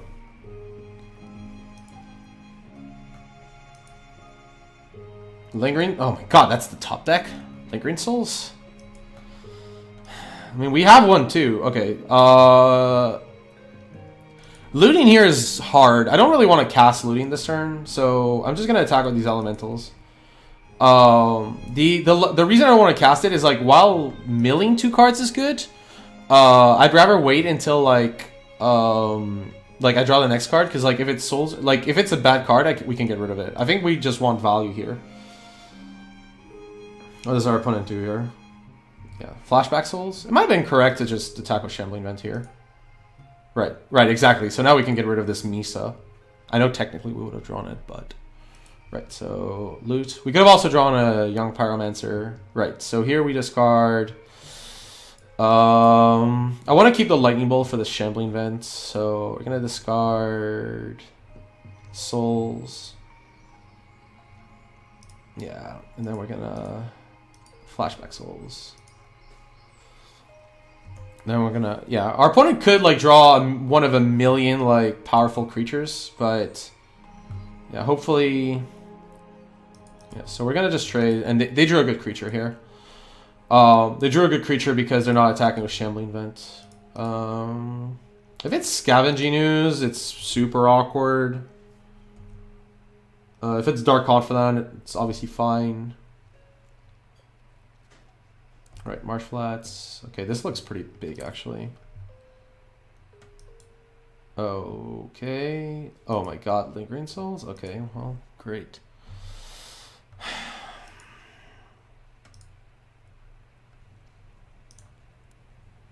Okay, Young Pyromancer, Flashing Back, Faithless Looting. Now we have to get to our Bedlam Revelers. Well, we don't want Inquisition, and we don't want Bolt. I'm just gonna, like, cast Lingering Souls next turn. For max. Okay, well, we lose the soul. Much better than losing anything else there. I guess it doesn't matter. We would have lost the card anyways. Yeah, then our token attacks with Shambling Vent. This is also like super awkward. Our opponent drew 2 souls off the top. That's pretty disgusting. They don't even have like they just draw them off the top too. They don't actually have ways to filter. Right, Dreadboard is not very good here. It's good against a top deck later though, so it's fine. Okay, so... And this Young Pyromancer does deal some damage. 1 second. Yeah, we're not blocking with Young Pyro here.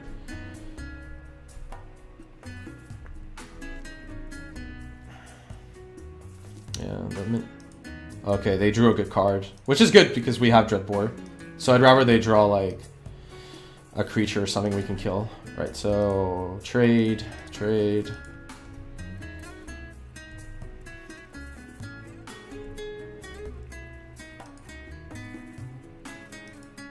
Grimflare? Okay, well that's fine. We have Dreadboard for that. Right. We have... That's not very good. But at least we can Dreadbore the Flare, and we can attack. I could also like just attack with Pyromancer and keep these back to block the Shambling Vent. But that opens me up to a removal spell, so I'm gonna just attack like this. If they attack with Shambling Vent, I'm just gonna take that as, okay, I had nothing this turn.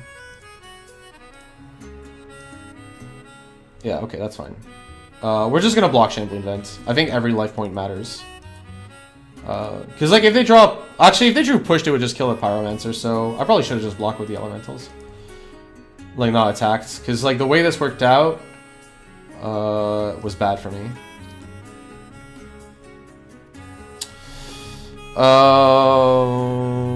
If I draw a Faithless Looting... I guess I still play this. Because I could draw like a Faithless Looting into Souls, and I want to cast the whole shebang. Right. We're the ones that need to draw, but we have 1, 2, 3, 4, 5, 6, 7, 8, 9, 10, 11. We have only 9 lands left in the deck, and we have a lot of good draws. So hopefully we get one of them. Bedlam Reveler would be great, of course.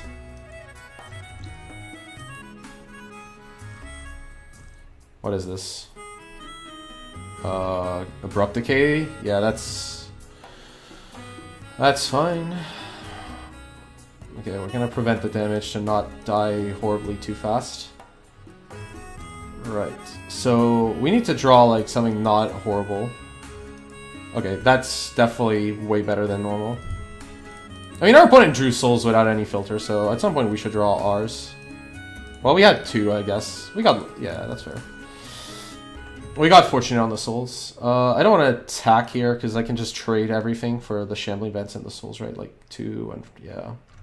Leaves me with only... It leaves me with an Elemental versus card, which is obviously not a favorable position in most situations, but it's still, like, fine. Dark Confidant. That's actually an interesting one.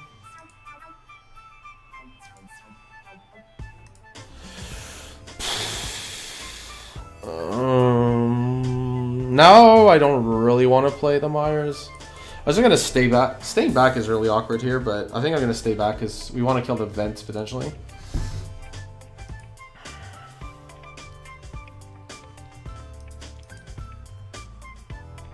Path to Exile? Oh, that's awkward.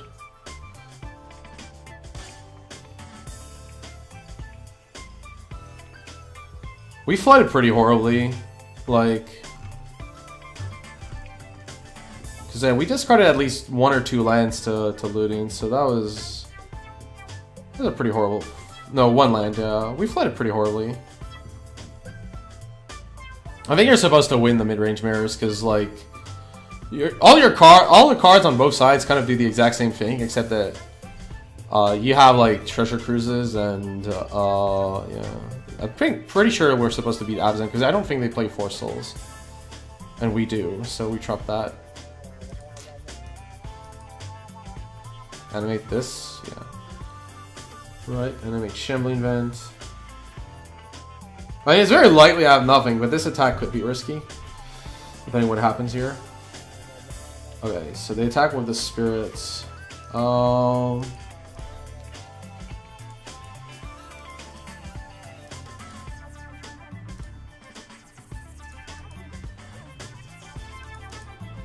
think this is the best hybrid block. And it's 2 spirits for the vent. There's no real good path target. And we only take 1 damage.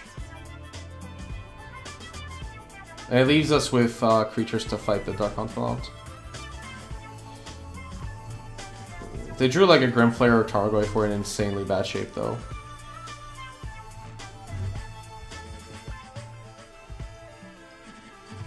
This looks like we're in bad shape. Oh, Dark Confidant #2. Okay, that's interesting. I could Fatal Push one.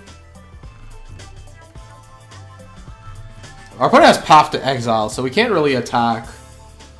The only question I have is, should I Fatal Push a Confidant? They're going to attack eventually. I don't think my opponent's going to die to them, so I'm going to just kill one of them and not attack.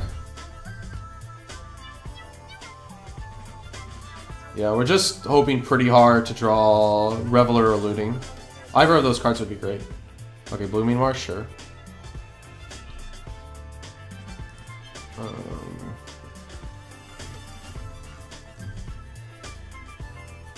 Opponent could draw a removal spell to win, of course. What would be good in our deck? Free Faithless Lootings. I guess the last Lingering Souls? Yeah. Free Faithless Lootings, all Lingering Souls, that's 4. Bedlam's 8. Kolaghan's Command would also be pretty decent, right? Okay, well... I'll search. Kolaghan's Command would be okay. Yeah, well, we take 1. Just need to stop. Okay, terminate. I guess we can terminate this. The Confidant. And attack. We don't have anything we can cast from the graveyard, so we pass the turn. I terminate the Confidant here rather than the Spirit, because, I mean, if we don't draw an answer to the Spirit, we're going to die anyways, so... And Confidant is going to be, like... We need to, like, draw non-air. Okay, we drew air, so... I'm going to Inquisition just to see if my opponent has a weird card, but yeah, it's a land. Okay, I can see. Yeah, Lightning Helix, Kolaghan's Command. All of these would have helped, unfortunately. Right, so we're against Abzan, so I like Nihil Spellbombs. I like the alternative win conditions. Not Hazoret, but Chandra I do. Actually... Wait a second. My opponent has what? Liliana? No, they have Souls, Liliana. Hazoret's not going to get there. The extra blood moons are good, though. Collective, killing, Grimflayer, and getting a card is good. Push is good. I don't like Lightning Helix. I don't like any discard spell when we were playing the mid-range mirrors. And Fork Bolt is... I mean, it's okay against Lingering Souls, but yeah. Yeah, so we go into, like, mid-range city, so... 0 discard spells, and you remove the, yeah, the Hazoret is okay against Path, but sorry, it's not okay against Path, so that's why we don't have it.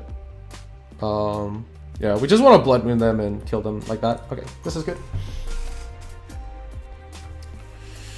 Yeah, I like anywhere from 2 to 3 discard spells against, like, in the mid-range mirrors, and yeah, here I like none. It makes our deck much worse for Reveler, though, but the game should be long enough that Reveler's still good. I could also cut a Reveler for a Thoughtseize or an Inquisition, like if I'm worried, because we cut like 8, 9, and we boarded in free artifacts.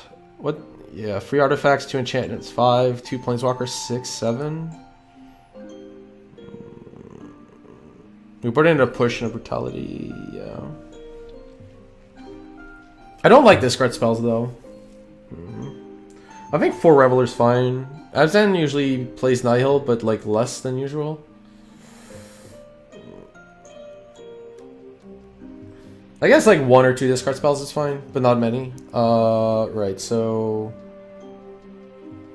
like an Inquisition is okay. Yeah, we'll do that. 1 Inquisition's fine. We have 2 Chandras to like have the late game. So we'll keep in 1 Inquisition.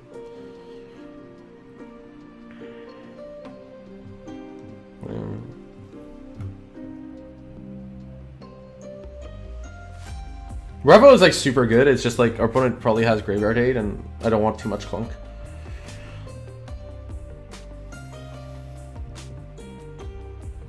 Our opponent is aware of Blood Moon, but I think it's still pretty powerful. We have Souls in command. The quad land is awkward, but I think you still keep. Like the matchup's not speed based. I guess we could have also boarded out a Bolt. But our opponent plays Grimflayer and Scavenging Ooze, so Lightning Bolt is probably quite good. I haven't seen Noble Hierarch, but I've seen some versions of it. Okay, so right, Fotsees us. Probably takes Kola against command because it's the highest equity card. We're gonna then play Marsh Flats. Get a. I'd want to get a Sacred Foundry if I can, but yeah, you get the Kola against command here. Jesus Christ. Really. Blood Moon is a lot worse now. I want to make sure I can cast the Souls, so I'm gonna just get a Sacred Foundry. If we get Blood Moon, so be it. There you go. Yeah, drawing the 4th Cleave, that's super bad. Armor Glyph? Okay. That's awkward. So, Sacred Foundry, no. Young Pyromancer is interesting, but here we just cast Souls.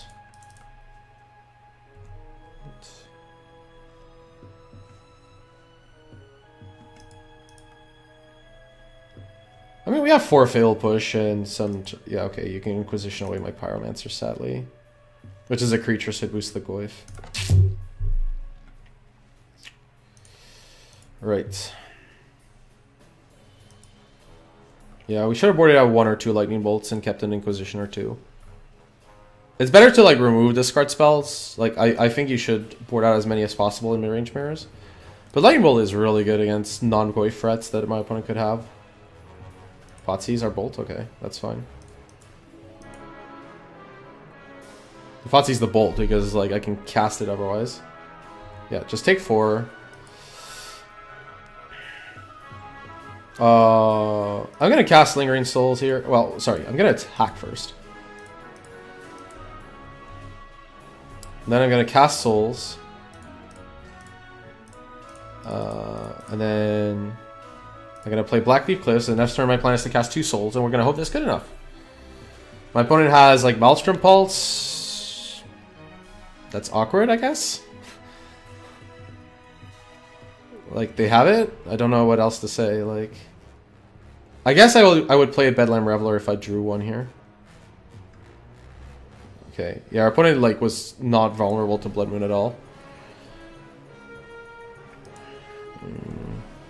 Maybe I should like not have them in, and then my opponent fetches basics anyways. That might be the best line. What's this? Souls? Okay. Oh, Terminate's interesting here.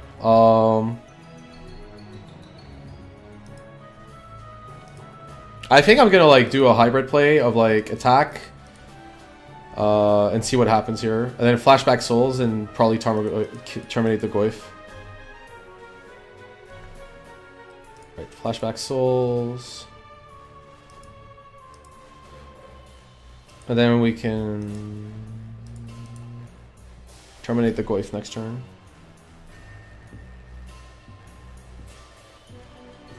Sometimes Abzan rarely has Golgari Charm, but they sometimes have it, I guess. I guess it wrecks me hard enough anyways.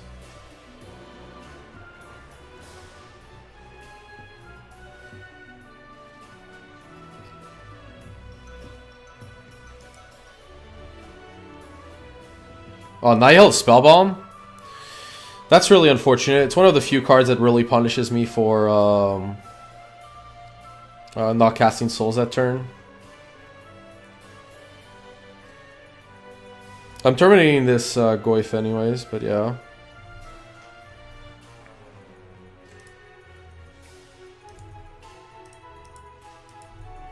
Yeah, this is bad. Now I only have 2 spirits.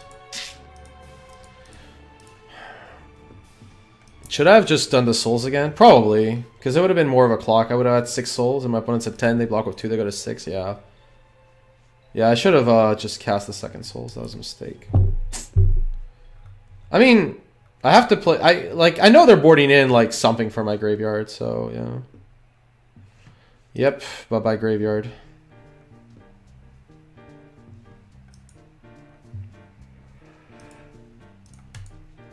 Yeah, then my opponent casts Lingering Souls. Right. So now we have to hope to draw like Faithless Looting or Chandra.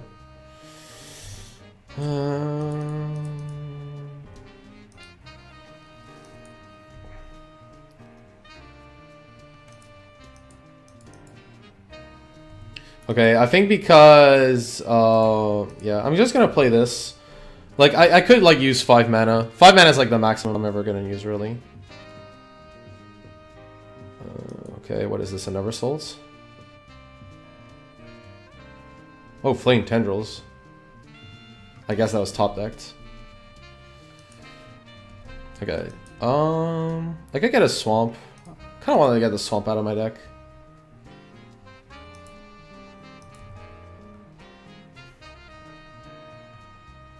I'm not gonna need more lands than that. It could be I have a removal spell, so it incentivizes my opponent to use a discard if they have it. But we're in bad shape here.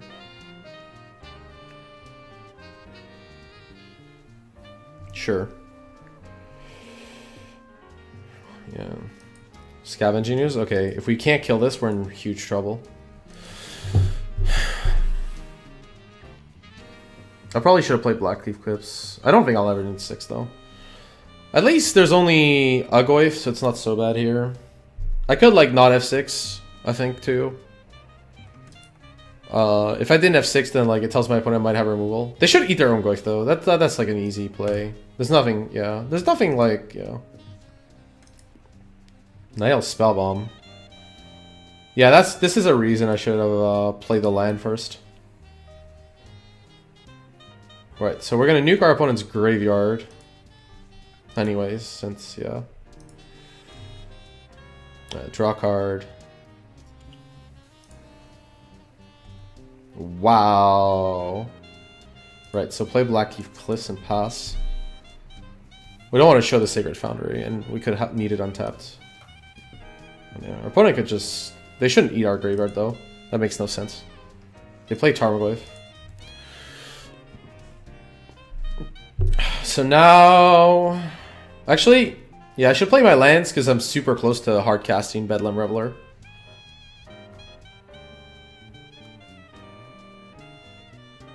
Okay, well, this is going to kill me next turn if I can't draw something amazing here. I could Nihil Spellbomb my own graveyard. That actually sounds like a good plan.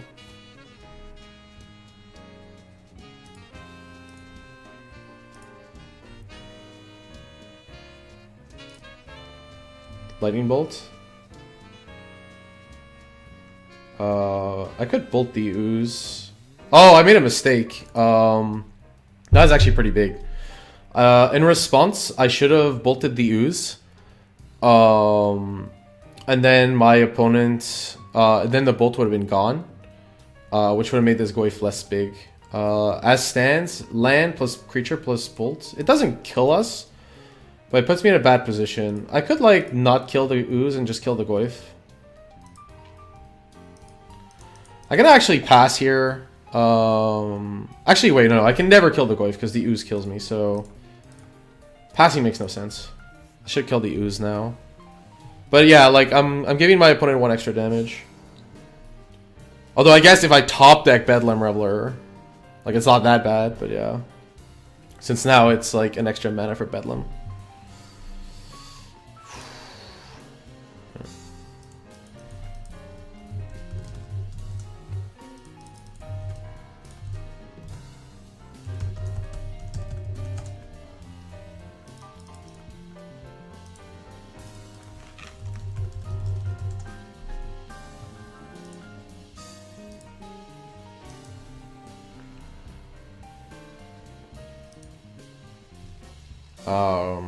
There's not really any grand synergy you can... Oh yeah, your opponent, you could push your Tarmogoyf, that is correct.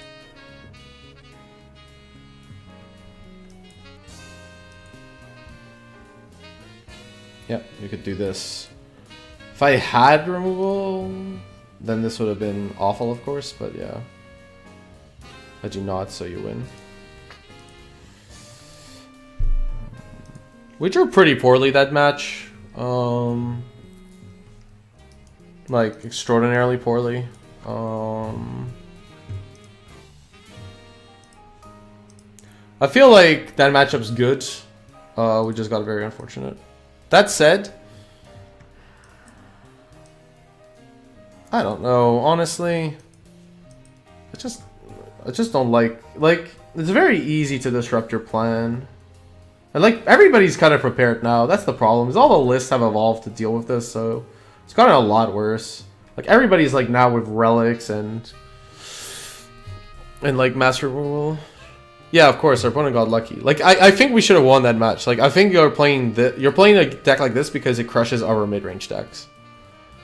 But yeah. I got 10 play points. That actually is all we got. Okay. Right, so how would I change this deck? I think the main deck is super good. Like, I think like this is like one of the best game 1 decks in the format. But I feel like the sideboard is just not good. I think the Sowing Silence was good. Maybe you want a third. I think the like Tron matchup is so bad that you should like just go for Stony Silence again. Oh, sorry. Stony Silence.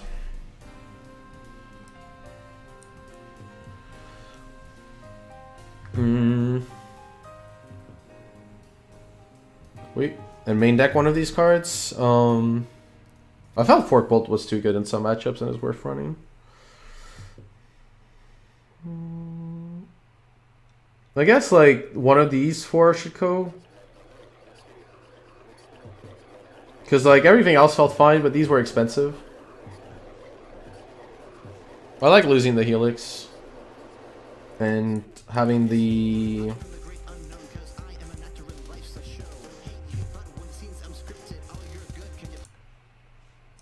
Yeah.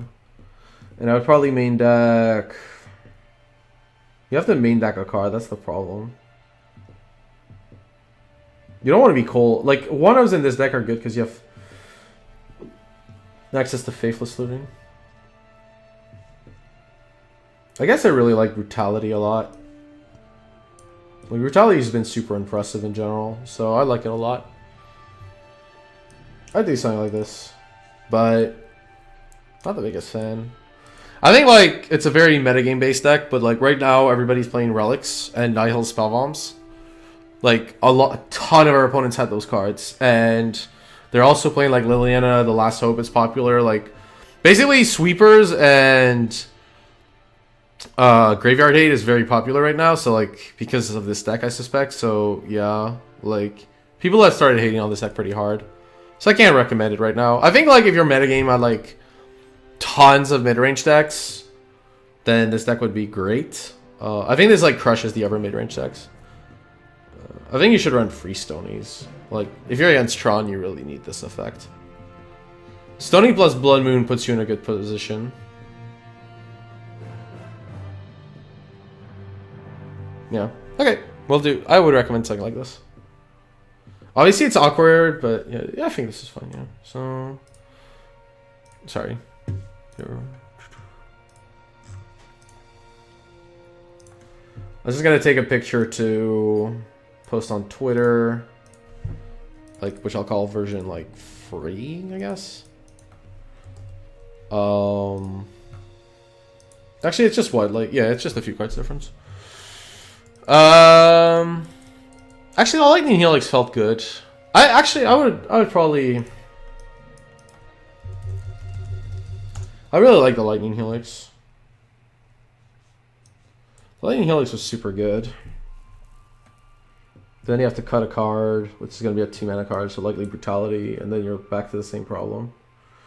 Camo was really, really good in the matchup we had him. I guess, like, maybe we don't want 2 Chandras. Like, this is enough. I like this. Okay, I like this. So...